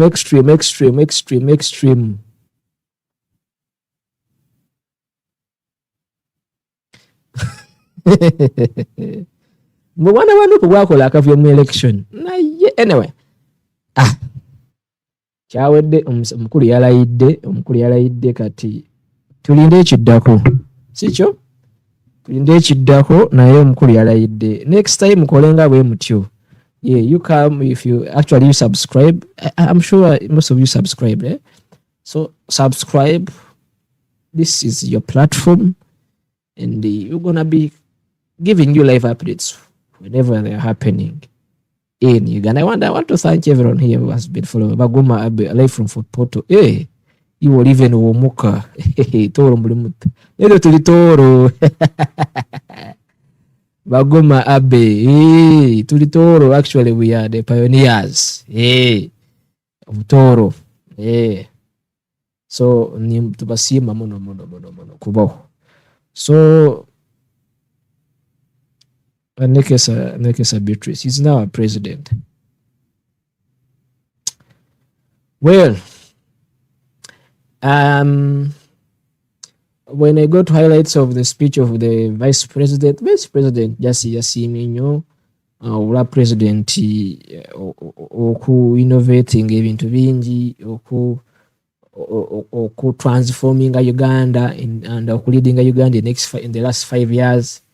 Era is just, she wished him to also ask God also to lead the president in the next 5 years.